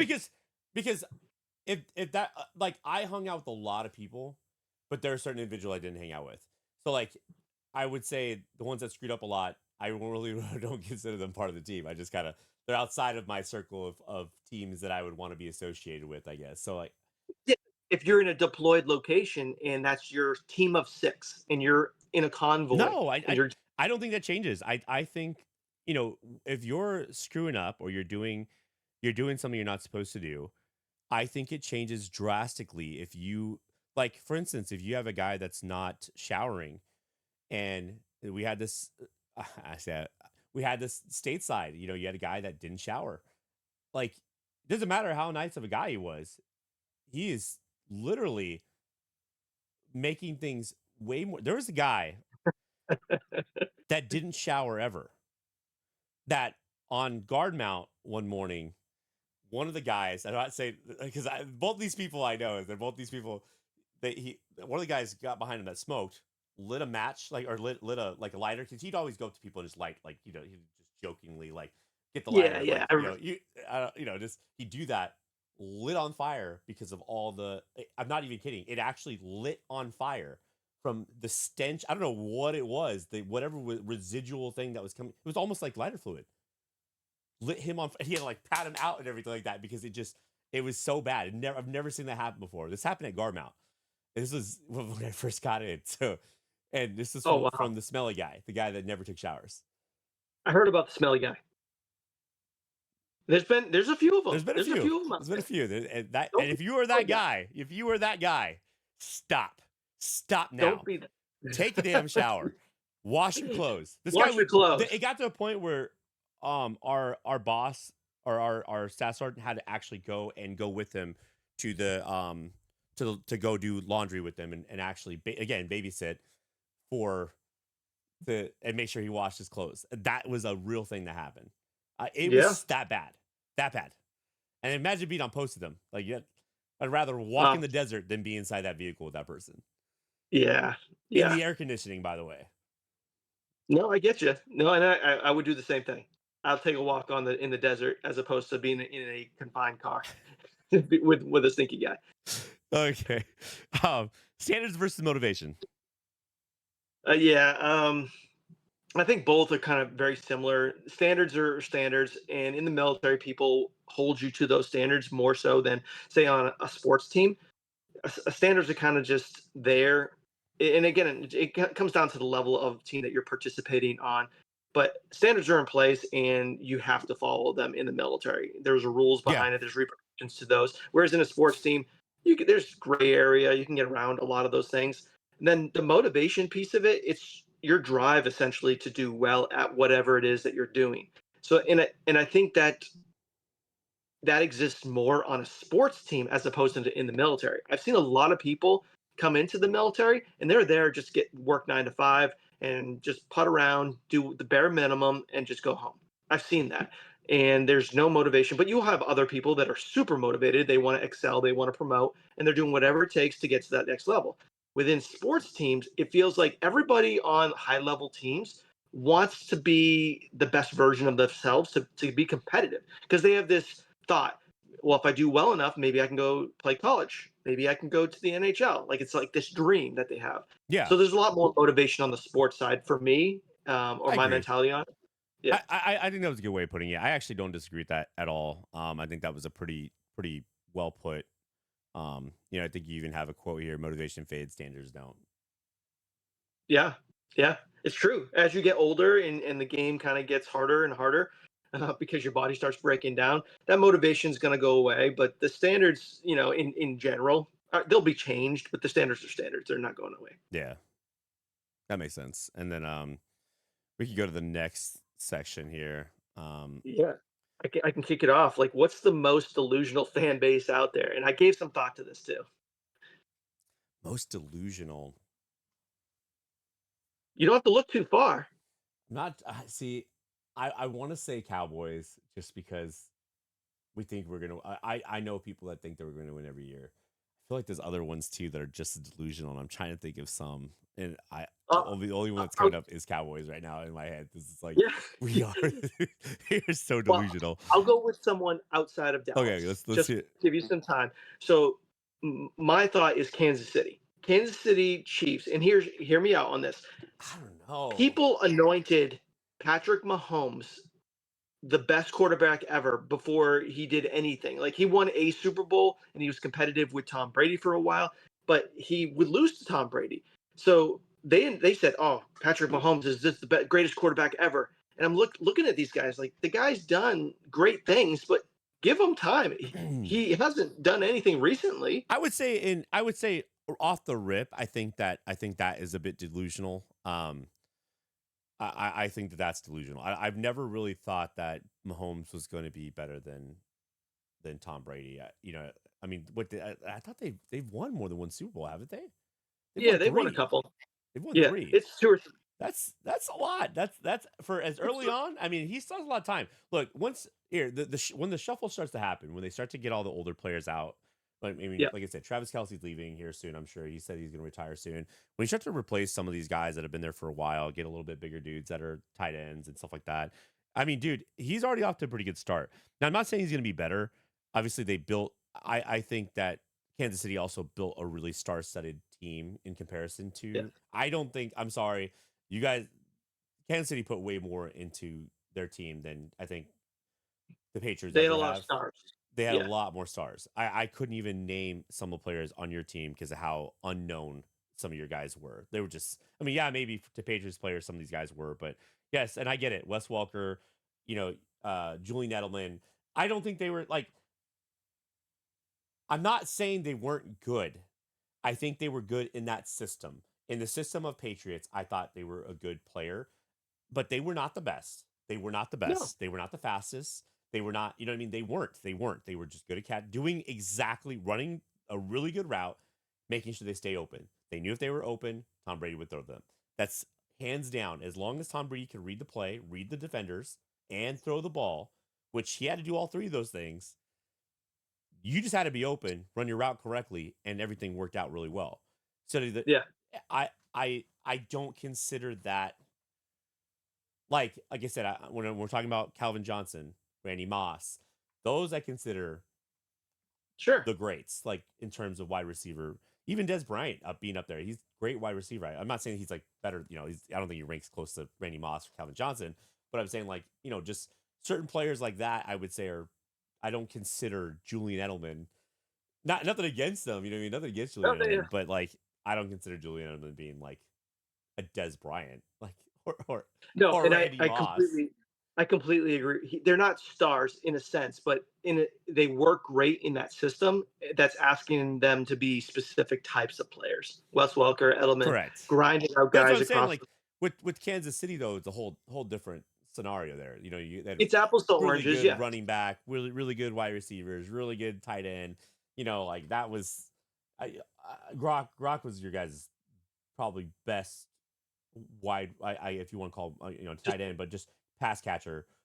You yeah. know, I think that you guys have ever had. I don't think there's anybody better than him. He was the number one tight end. I think like you couldn't go wrong. He would get like I'd see that dude get 20 to 30 points sometimes, like just as a tight end in fantasy. Like that's insane numbers for a tight end. It would basically be like it would basically almost be like having a number wide receiver one as a tight end. Like that's how good of numbers he got. Even when he was at his worst, he still did better than I'd say 80 to 90% of the wide receivers that were out there. Like that's where I'd say the difference is. But like if you were to rank him compared to Wes Welker, I mean, or even Julian Edelman, I mean, you're talking about like leaps and bounds Oh, away from yeah, each yeah, other. I mean, he's just a yeah. huge dude, though. He's a massive dude. So you're not really, you just throw to him, and he's just bigger than he's his size compared to other people. So No, I agree. Um, Toughest stadium atmosphere. I've been to a lot of stadiums. I'm gonna say I hate Philadelphia. Philadelphia was probably, and I had Cowboys stuff on me when I was working. That was rough. That was a mistake. That was rough. I don't like that place. I hate Philly, and not even just the fact that I just hate the people there. Like I don't like the atmosphere. It doesn't matter what team you are. I just think Philly is just a rough place to go to if you're opposite team of a Philadelphia Eagle. That was Yeah, for me. That was not fun. I That believe it, I and, would and say I've heard. that or Dodgers. You go to Dodger Stadium wearing a different team on you, you're gonna get beat up. Like I'm not even kidding. You got gang members going there that are like that'll just yeah no you're gonna it's bad. It's really bad. So I would say the New York Yankee Stadium. If you're going into like a Red Sox uniform, if it's a Oh, Boston. I'm talking about any team. I'm talking about any team. Oh, If you're if like okay. if like for instance, if I was going as a I would say Dodgers, like if you're going into like Oakland A's, you're not gonna get like hassled Nothing. as bad. No, I'm talking about Dodger Stadium. Dude, I'm gonna tell you right now, Upham, I would love to see you go to an LA Dodgers game wearing anything but Dodgers. You can go to the least offensive team in the MLB. Look it up. I'm gonna tell you right now, just look it up. You're gonna get this. I'm gonna say anybody right now. Please challenge me on this. Anybody that's from California that knows what I'm talking about.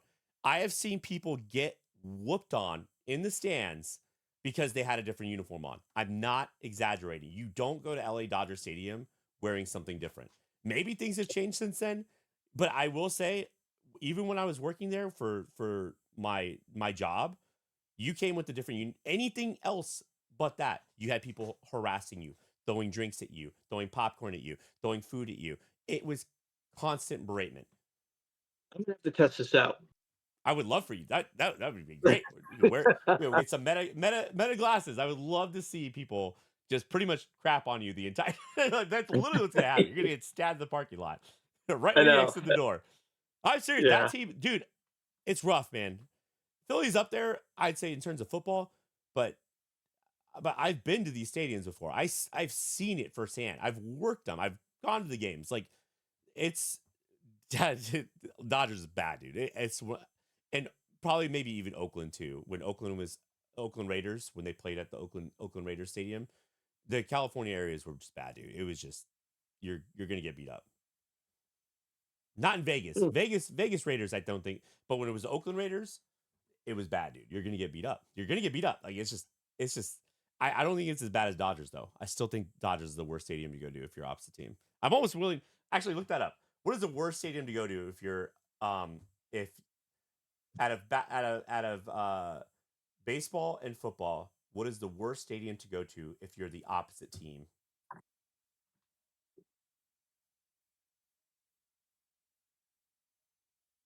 Let's see. Yankee Stadium, especially for Red Sox fans. Dodger Stadium, Giants fans especially get it rough. And then Citizen Bank Park, Phillies fans are famously Philly. There we ruthless. go. Philly. I was right about Philly. Philly. Dude, I tell you, Philly's bad. It's bad. It was rough. It was rough. Then Fenway Park is up there, number 4, and then Wrigley. For NFL, it's Lincoln Financial Field, and it says probably I don't know which team that is. Arrowhead Stadium, Kansas City, Really? Lambeau. I felt like when I went to Kansas City, it was so mild tempered, dude. I don't.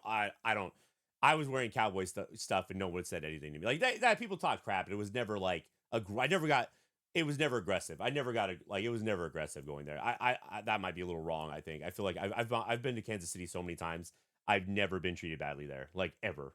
Like everybody's generally pretty nice to me. I've never had any issues there. But that's interesting what you just said right now. That's I've interesting. I've heard Bills Mafia over at the Bill Stadium can be a little rough. I don't remember it being terrible there, but you want to know the most accepting? Sure, Oakland Saints. because Saints. you showed up. Saints. No, I mean that makes Dude, sense. Saints is like a freaking party. They're like, dude, I've never seen a team where they're like playing music. It was just like a huge like party prior to going. People were playing music and people like it was the crazy that was the craziest atmosphere in terms of like the people their fan base is just nuts, dude. Not even in a bad way. It was very enjoyable. But like just to watch them all just enjoy themselves. It was interesting. Nobody was talking trash. That like at least what I saw. Don't get me wrong. You go down to the downtown district where people were getting shot all the time. That was a little different. But I mean, like, I'm talking about just like at the stadium. No, dude, that was most welcoming stadium I've ever been to. No matter what fan you were, it was just I can see that. Yeah, that makes sense. so. What about best sports city overall? I've been to about 30 different stadiums, and I could rank it based on what I got. I would say probably New Orleans. Well, so not just don't you have to consider all sports city in general. So for football, yes, New Orleans makes sense, but beyond that, the Pelicans, there's like no one that goes to those games. I think all the sports city. I don't know. I think, man, I've been to so many, and I'm trying to think in terms of what best at what. Like, yeah, okay, break it down. Be a little bit more specific because, like, Yes. if I'm going to say something like that, I mean, if you go like for instance, if you go to Dallas, you have all the stuff that's going on outside, like tailgating and stuff like that. The tailgating parties there are insane. They're massive. There's like, and people are making like they're making fresh barbecue. They're giving it to you because you're like when you're a canine handler, they're just going like, "Oh, do you want this for you and your dog?" I'm like, "Oh no, I'll take it." Like that type of thing. But it flowed really well there, so it was really easy to kind of do the tailgate parties and do all that and navigate through Yeah. those areas. It was really the stadium and their parking structures I thought worked really well. So it wasn't like you're going downtown and you have to look for parking and it's like it's this whole mess of stuff that happens. It's all really flows well there at that stadium. So I like Dallas Stadium a lot, especially outside of it. I thought it just flows really. I mean, because they built a brand new stadium, so it's like not really fair. um, but anywhere else, like Minnesota, every East Coast teams, like it's hard to get parking. It's hard, dude. It's hard to even navigate, like just trying to get over there. It's really comes down to the best sports city to what because if you go to sports city, if you talk about sports city, you have the LA Lakers, Dodgers, and you know, I don't know. Outside of that, there's really just those two teams. I don't really want to mention the other ones. Um, you have the Chargers, and you have but you're sharing stadiums at some point, because other stadiums are being built. So it's like that part of it's not fun, but that part of it's cool. But I don't like going. I don't like seeing all the fighting and stuff like that. At Dodger Stadium, it's bad. It's Yeah. it's really bad when you're working there. It's not fun. Um, I don't know, man. I really think that I don't know, like New Orleans was so cool. It was so cool seeing everybody celebrate the way they were. Like they didn't even win. They're like, which is a terrible mentality to have. But since Drew Brees, they just haven't been even on the radar. Yeah. I don't consider them a good team anymore. Honestly, I just don't. Drew Brees is I think probably the next best player at the time during the Tom Brady era. I thought he was probably the second best QB in the league. I don't really think of anybody. I can't think of anybody better than Drew Brees. Um, Maybe Matt Schaub if he had a better O line, maybe. Um, Marquise Colston back when he was a wide receiver. yeah, yeah, he was. Yeah, I mean, I don't know, man. Jimmy Graham as a tight end. Yeah, No, but when I talk about best sports cities, I'm talking fan passion, attendance, culture. obviously Like there's no nothing East like Coast. that. Obviously, Boston's gonna have a huge culture. That's right. I Um, don't like saying Boston first though, but that's not my go-to. But no, it's interesting going. When I went to Boston, that was interesting. Everybody's wearing a stupid bee hat everywhere. It's like I'm like, oh my god, this is like the dumbest place ever. I'm It's I'm like definitely going with a bee. Boston. I'm definitely going Boston because even if we're losing, we're still showing up. Boston. I'm always going to go Boston. New York City, I'm always like, there's so many teams, so many fans. Like those are passionate fans as well. So Boston, New York, LA's in there. Chicago and Philly are like my top five. Just on passion alone and just attendance, the culture. They're always showing up. Yeah, I mean, I'll give you that. That's yeah, yeah. I could agree with that. I guess it's just yeah, I'll have to agree with that. Those are pretty good choices. I don't really want to really disagree too much on that because the but your guys' stadiums suck though. Your guys' stadiums are so old. Like That's what people it's come so for. no, that's not. Nobody likes going there. I'm telling you right now, nobody likes going there. Oh my If gosh. you're an opposite That's team, you hate going there. It is just a terrible place to go to on any of your stadiums. You guys don't have one new stadium. Your guys' stadiums suck. Your guys' stadiums are the worst. I hate being outside too, like especially when you're working them. I'm just like, dude, like the sun's beating down on you. Like I'm just over it now. Like it's so interesting when you go to like Minnesota or you go to like you go to these the massive Viking ship of a stadium. You're like this is this is crazy, dude. This stadium is nuts. Tampa Bay Stadium. You're like nuts. It's like I don't know, bro. I get it. I get it, but I'm not into the old school anymore. I'm more into like you guys need to modernize a little bit. You guys have all that yeah. money and you guys don't have anything to prove for it. It's like you guys don't look like winners. Not at your stadiums, you don't. You're right. You're right. You're absolutely right. Who's in your opinion, the most overrated athlete ever? Overrated. LeBron. First name that really. Oh Really? my gosh, dude. I'm so sick and tired of hearing about him or the debate between him and Michael Jordan or like I am just so done hearing about him in general. Nothing against him. I'm getting so tired of hearing about him. I just I don't know. I don't know. That's the first person that comes to mind. Honestly, like I'm so tired of hearing about him. Like Mine is Eli Manning. I of course That you would dude. say that. Out of anything, but I will say this, watching him play is so frustrating cuz he could do so Yeah. well and then at times like I've watched him play and him just do a terrible pass. Like I mean like garbage pass. And then him go like upset at the wide receiver for not catching it. I'm like, what were you like? What are you opening your mouth for like that? And then with Oh his my god. giant helmet, he just looked like a he looked like a big old idiot every time he do that. I'm just like, dude, this guy's hard to watch. This guy's hard to watch. Like it is I feel like so annoying. his last name gives him so much clout. Yeah, I get it. He's got a couple Super Bowls. I don't think he did anything outside of make one pass, and the receiver made the play. He got out of a scrum and made one pass. Eli Manning to me is like one of the I worst think he was quarterbacks. so inconsistent. That's really for me. I mean, there are times where I thought he did really well, and there's times I just thought he did absolutely terrible. I don't know how he got away. I think honestly, what it came down to, he made the right play when you needed him to make the play the best. But then there would be times where it's just like he just was so bad. Like watching him play is very hard, especially when you're doing fantasy. Like I've had him before on Oh, fantasy one year, and it was the worst mistake I've ever done in my life. Like it just that was the dumbest decision. He wasn't a bad fantasy like QB. He was a good replacement QB for someone else because I think I had him like behind someone else, like my secondary. But yeah, no, that's interesting. Yeah, no, that's I'm tired. I'm just tired of LeBron. Hearing about LeBron, I will say, dude, like I'm tired of LeBron in general. So yeah, yeah, I gotcha. What about the greatest dynasties ever? first thing that comes up to my mind is honestly New York. Like the Yankees.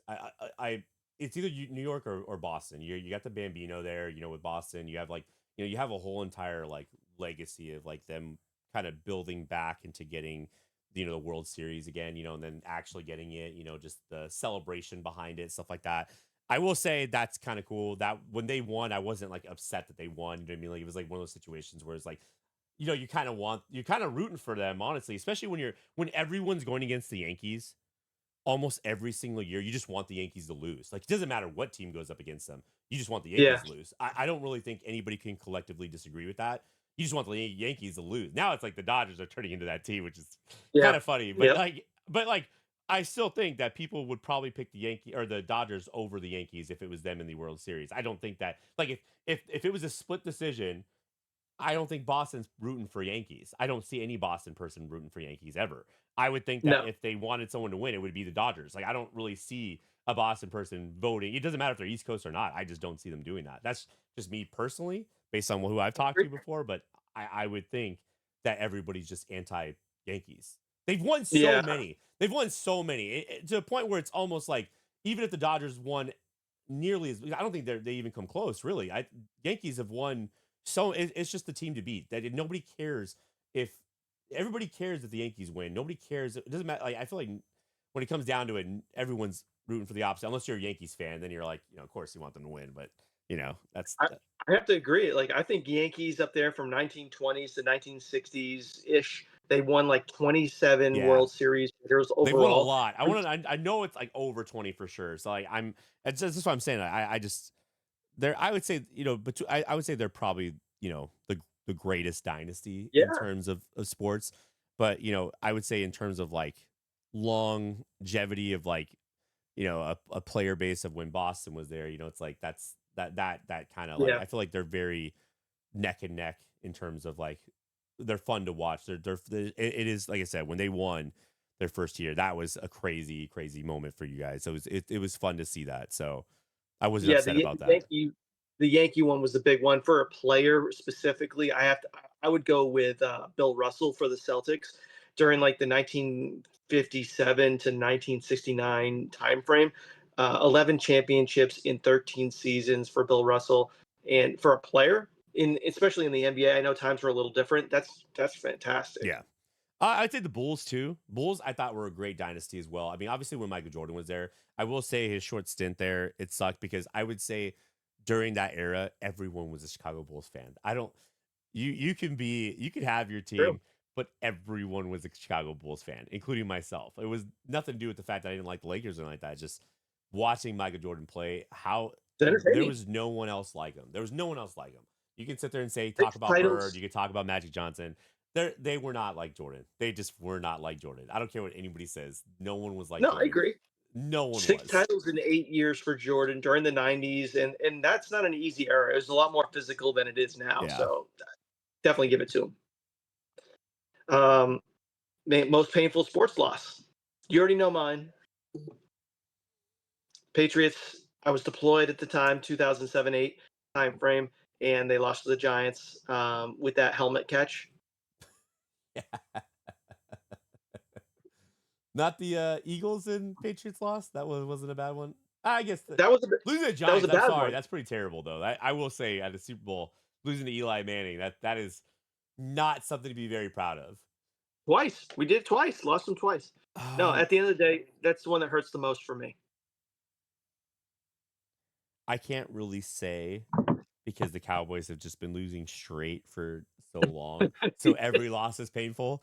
I really can't think of anything that was like really that I was like, this is really sucks, man. We almost got like we weren't ever there. So yeah. No, I And gotcha. Lakers have won a lot, so I can't really be upset about that. Dodgers have won a lot. So I'm not like, the Cowboys would be the only one, like if they went to Super Bowl this year and they lost, that would be probably my new painful loss is like, man, we almost got there and we couldn't pull it. We couldn't, but they're not at that point yet. So we're not even gonna talk about that. Um, okay, next one. The next one is which fan base would survive military boot camp? I don't know, man. Got a lot of those Dodgers fans, dude. I don't know. I don't know. Maybe even Dallas fans too, because there's such a large amount of Dallas fans. I know you're gonna probably say East Coast. I just 100% disagree with you on that. I just I would don't say see. Philadelphia. Oh, you know what? That's a good pick. That's actually a really good pick. Yeah, I might actually agree with that. I'd have to agree with you on that. That one's a good one. Philadelphia's rough, dude. That was a rough weekend for me. I was there for the I was there for the draft. I was there for that was a rough weekend to be a Cowboys fan there. It was just not, and they are just terrible. They are terrible. I'm sorry, Philadelphia people. You guys are like the worst ever. You guys are the absolute worst. And it's funny You because would do well. if you watch that comedy skit with Bill Burr and how he just craps on them, everything he said I 100% agree with. It was just it is just a rough You guys just say stupid. You guys when I was there, you guys just said the stupidest things. I mean, man, I somebody that was the question I had. So when you're walking around with the dog, I had a guy come up to me and say, "Is that a yellow lab?" This is in Philadelphia. I've always had a black lab, by the way. He asked me if that was a yellow lab. He was serious too, by the way. And I thought he was joking. So like at the time I'm like I kind of like look and I'm like I was like yeah, yellow lab, and he's like, oh, well, I guess he's more like a brownish black, huh? And I'm like, I didn't know what to say. Because sometimes you don't even know what to like. It is just very interesting the people there, and that was like the dumbest question. One of the dumbest questions I've ever been asked as a handler. Just is that a yellow lab? That was also where I had a guy when I was peeing at a stall at airport. I've told this story lots of times, but I'm gonna tell it right now. I was at the airport. I just got off the plane, and I go and I'm in the stall to go to the bathroom, and all of a sudden I hear the clinking of my dog's collar, and I thought he was like scratching his his neck because he does that, and I don't want him doing it while I'm peeing because he's gonna he's attached to me basically, and I say, Cooper, knock it off, and I look, and there's a guy, so I'm standing at the stall peeing like, and the guy's right next to me, hanging over the dog like this, like crouched over, and like scratching the dog's neck, and like my piece is just all out to his right, and just playing with the dog. Didn't even ask me nothing like that while I'm peeing. That Jeez. happened in Philly. That was just, oh, I screamed Doesn't at that guy. surprise me. That's why I think they'd be perfect for boot camp. Oh my god. They'd make it through. Anyways, continue. This is gonna be like a rapid fire Okay. segment. So, one or the other usually. Better leader, Brady or Jordan? Brady. It's better. I agree, Brady. Best sports movie. Oh man, a lot of them. I really liked Moneyball. That's the first one that's coming to my mind. So if you're asking me like this, Moneyball is probably my first one. Brad Pitt. Mine would be Legend of Bagger Vance Oh with yeah, I forgot what about yeah. I remember that I was that love was that movie. that was a good one. That was a good movie. Okay, But there Moneyball is was a my. lot of most hated rival. That's gonna be. I'm thinking Philly. That's just I hate I'm not a big Philly fan. I like first one, but I know that there's other really big ones. But the first one Yeah. because I'm a Cowboys fan. And my instantly when you say Okay, rival, yep. I'm like Philly. That's just like the only one that I can think of. I'm going Yankees. Oh yeah, I mean for you guys that would probably be. I mean that's yeah. Yeah. I would agree with you on Yankees too for baseball. Yep. Best throwback jersey. There's a lot I don't like. I hate Patriots. I hate Patriots jerseys. I Yeah. think it's one of the worst throwback jerseys you guys have. I like you know what's interesting? I like the back when the Oilers had theirs. I like if the Oilers were around, like I would say the Oilers, but like let me think. Cowboys is not very interesting. Theirs isn't that cool. It's like it's okay. I'm trying to think of a good one. I'm trying to think of a good one.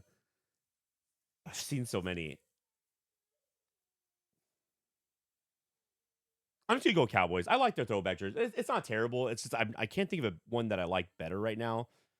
Oh man, I'm sure there's I like one. the Miami Heat had some throwback jersey for basketball. I I've really never enjoyed seen it. theirs. I don't know if I'd have to go. I'd have to see that. I have to see that one. It's pretty colorful, yeah. Um, one athlete you'd want beside you in combat. Probably someone massive, but someone that could run. So you gotta get someone that's like big.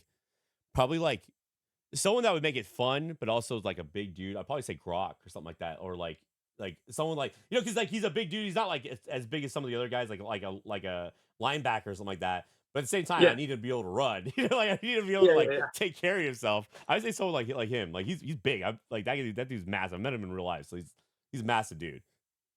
I'm going Draymond Green. I need a little crazy in my life, So you get him on the battlefield next to me. Draymond Green's over starting some I don't chaos. So I know. need some I guys. don't know. I'm not. I don't think basketball players are like that scary. I'm not. I don't know.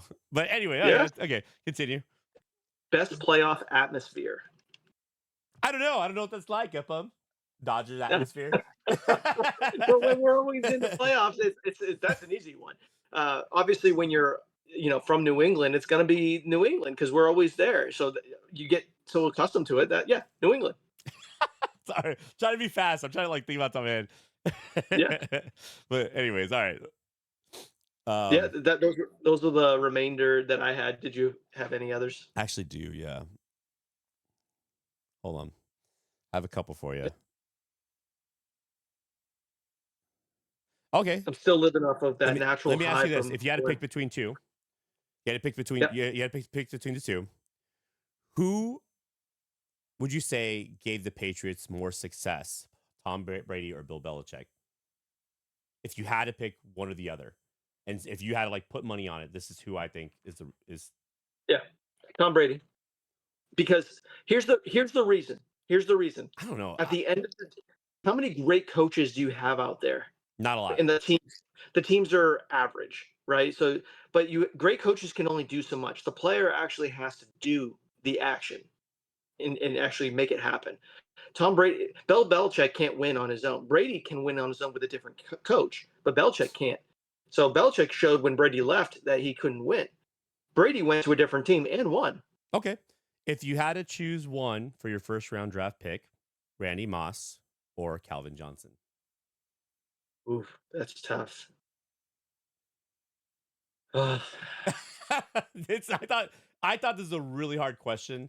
So and he's going to the Patriots. So let's just pretend he's going to the Patriots. So at this point, obviously Randy Moss has played for the Patriots, but he's your number one draft pick. So you're going purely on what you know of him, essentially, of what he's done in his career so far. You know that's if Calvin Johnson was on Tom Brady's arsenal, Yeah. who do you think would have performed better? So if you give me both of them in their prime, Absolutely height in their wise, prime. height wise, they're very similar. Speed wise, Randy's faster. Calvin is a bigger body, so there's more separation. But Randy always could seem to snag it, regardless. I got to go Randy. I got to go Randy. Really? I love Calvin. I really do. But Randy, with the separating speed that he had, the great hands that he had, he's not as big a body, but the separation that he can create is solid. Calvin, you put him in the end zone, he's the better option. So here's what I'm But going to say to this. The reason why I picked Calvin Johnson. I love Randy Moss. So don't get me wrong. I love Randy Moss. I think he's one of the greatest wide receivers ever. If he did so well, even for fantasy, being on the Detroit Lions, where they had, yes, 1 year they had one of the best offensive lines. For 1 year, they had the best offensive line. Outside of that, their team has basically sucked forever. They're just a terrible team in general. I honestly feel like if he had the same amount of time, if Tom Brady was able to give him that time, he would not have gotten hurt as bad. It would never have been an issue of him catching the ball. He got triple teamed more than anybody I've ever seen in my entire life. I've never seen anybody triple team that much and still catches the ball. And he is taller than, I'm 95% sure he has a few inches on Randy Moss. I would easily you don't even have to throw the ball.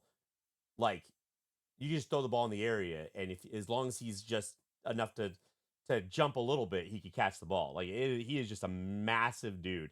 I would go Calvin Johnson. If I were just going straight off of at their prime, that's who I'd pick. I don't know if I I could go don't think against you that. can be wrong either way. I really don't. Yeah. I thought that was a good question. Okay, here's another one. In their prime, Okay. All right, this is a serious question. This has been a big debated question for years. In their prime, Michael Jordan or LeBron James, if you had to do a first round draft pick on both of these players. Now, versatility wise, in his prime, LeBron James has put up some great numbers. I don't crap on, I'm not trying to crap on LeBron James all year long. I just don't like him as a person and how he performs. There's a lot I don't like about him that I've heard. And again, it's just preference. Just after meeting someone that you're not meeting someone you've never met before, I'm just going off that. And I also heard that Michael Jordan isn't the nicest person either. Yeah, and both of them have pretty terrible personalities, from what I understand. But if you had to pick one, who would you pick for your first round draft pick at this point? To me, this is They're going to the pretty darn Celtics. easy. Yeah, I'm going Michael Jordan, and here's the reason why. Michael Jordan, because the era that he played in was so much tougher and rougher than like physical contact was a part of the game, and he was still able to dominate. LeBron is dominant, but in duration. His stats have accumulated over a lot longer period of time. It doesn't take away from his skill sets or his ability to play, but the NBA is so much softer now than it once was Okay. that if I had to take anybody, like I, I can't envision what Jordan would do to the league in this current situation because he was so athletic. Yeah. He would take it over. He would kill it. Okay. This leads to my next question. If you had to pick between Kobe Bryant and LeBron James, who'd you pick? Kobe. That's easy. So Kobe, again, tougher, stronger, clutch. And again, LeBron is a great player in his own sense, but Kobe to me is just next level. The mentality was totally different, and he's tough. He'll play through injuries. He's not he's not letting anyone intimidate him. So I'm going Kobe 100. You're starting a brand new franchise. You have to pick between one of these two players. First round draft pick, Shaquille O'Neal in his prime, or Steph Curry. This is a weird question. It is a weird one because they're both completely different styles of Yeah, players. You have to build around a center as well as you need to build around a point guard. So who'd you pick? yeah. So it depends. Nope, you got to Current, answer. current. No, you got to answer. Who'd you I can't. pick? If it's today, are we picking it for today? Yeah, today. Steph Curry. Steph Really? Curry. Okay. Here's the reason why. There's so much Shaq, I'm emphasis always on gonna pick you, shooting. bro. I'm always gonna pick you. I love Shaq. Don't get me wrong, but there's so much emphasis I'm clipping on this and I'm sending shooting it to him, by the three way. pointers. Like if you can't shoot 3-pointers in this league currently, then you're not But competing. okay, yes and no. But if you have a center that's able to do what he's able to do in his prime, I'm talking about Shaquille O'Neal in his prime. You don't need. He doesn't Yeah, need. I don't need Shaquille O'Neal to throw threes. I don't. I don't. Yeah, and I get it. Like in this, but he also grew up in. He was also in an area where that didn't matter as much. It was a lot of it was exactly. raw strength. You know what I mean? So like a lot of it's just like raw. Like I could just sit there and slam dunk, and it's just that's it. Keeping. I think he could keep a lot of people from making threes. Honestly, if he really wanted to, I think he could. He's big. He's a I big don't think so. dude. I don't know, He's a man. big. He's big, but the speed, like he's not closing In out his on people on the prime, I'm not, perimeter. like I know that he slowed down a lot. Obviously, like I know he didn't work out like he should have. You know what I mean? But I'm talking about when he was at his absolute best. Like, Um, I'm going like if it's today, the emphasis on threes, Steph Curry for sure. If it's a pick and roll type league or a physicality type league, yeah, I'm taking Shaquille 100% of the time. But the league's transitioned away from big interior rim protectors that unless you can okay, shoot threes. okay. Since you want to say you think that you need to be a three in this era, okay. So 1996 Chicago Bulls or the 2017 Golden State Warriors For today, today's league. So that means you're talking about Rodman, Pippen. yeah, Um, I'm going the Bulls. See, I'm going. you just contradicted what you Well, just said. well, here, That makes different. literally no sense. What you just said. In this era, Yeah, you need to be able to shoot threes. I just gave you a scenario where the Golden State Warriors, who basically that's all they do. yeah. All right, But here's the difference because the Chicago Bulls have Pippen, they've got Jordan. These are speed guys who can close out on the perimeter, play great defense, and they can play physical. Shaquille O'Neal is a great physical threat within the paint, and he'll rim protect all day long. Now, Jordan can shoot threes. They had a specialist in friggin' what's his name that coaches um, the Golden State Warriors currently. He played with them. Pippen can shoot three, so they could adapt to that play style. Yeah, you had guys like Curry who can shoot the three, Klay Thompson who can shoot threes, but I think the Bulls can do the same thing, not as well, but they're so athletic overall, all around, that they would be able to do 2-point jump shots everywhere. They can drive the rim if they need to. They can change it up. They were efficient. They were strong. They were just a fantastic team. So 3-pointers 100% of the time if you're playing against like the Detroit Pistons of the I don't know, 90s man. or I whatever. just think you just contradicted everything you just said right now. We're gonna everybody's watching this.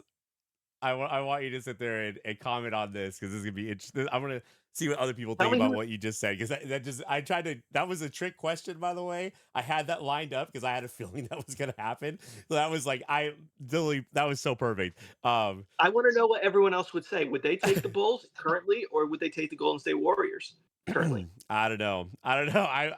Okay. So next one. Who? Okay. If with the way baseball is shaping up right now, um, Yep. okay, so right now, who is the current player that you think is the best in the league right now? Like hands down, who's the best player in the league right this second? That's an easy question. This is like not. This is an easy question. I'm trying to go through all of like. The best player. Who is the best player in baseball right now? See, I think Bobby Witt's the best player. Okay, so you're talking. So you said Shohei Otani. Otani, it's Otani. I know it's Otani. Okay. In terms of 30 years from now, do you feel like when he's not playing anymore? Obviously, he's not playing anymore. Do you feel like he at this moment now he's breaking every single record in history currently? Do you think he's going to be more memorable, or do you still think Babe Ruth's going to be more memorable in terms of longevity? Do you think he's going to go down in history as basically being the next Babe Ruth, or do you think that Babe Ruth is just going to keep that title no matter what and it won't be affected? No, I think he is essentially Babe Ruth of this era. I think that he's the same type of player, pitcher, hitter, great pitcher. Same player, different era.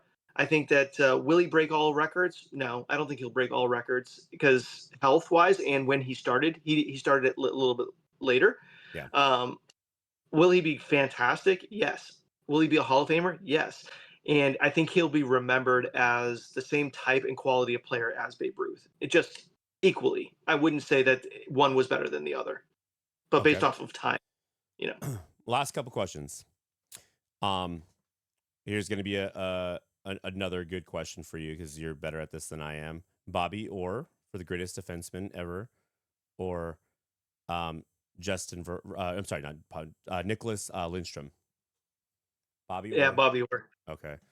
Yeah, but And here's the reason because he changed the game. He was an offensive forward. Lindstrom's good, but Bobby Orr changed the game. okay.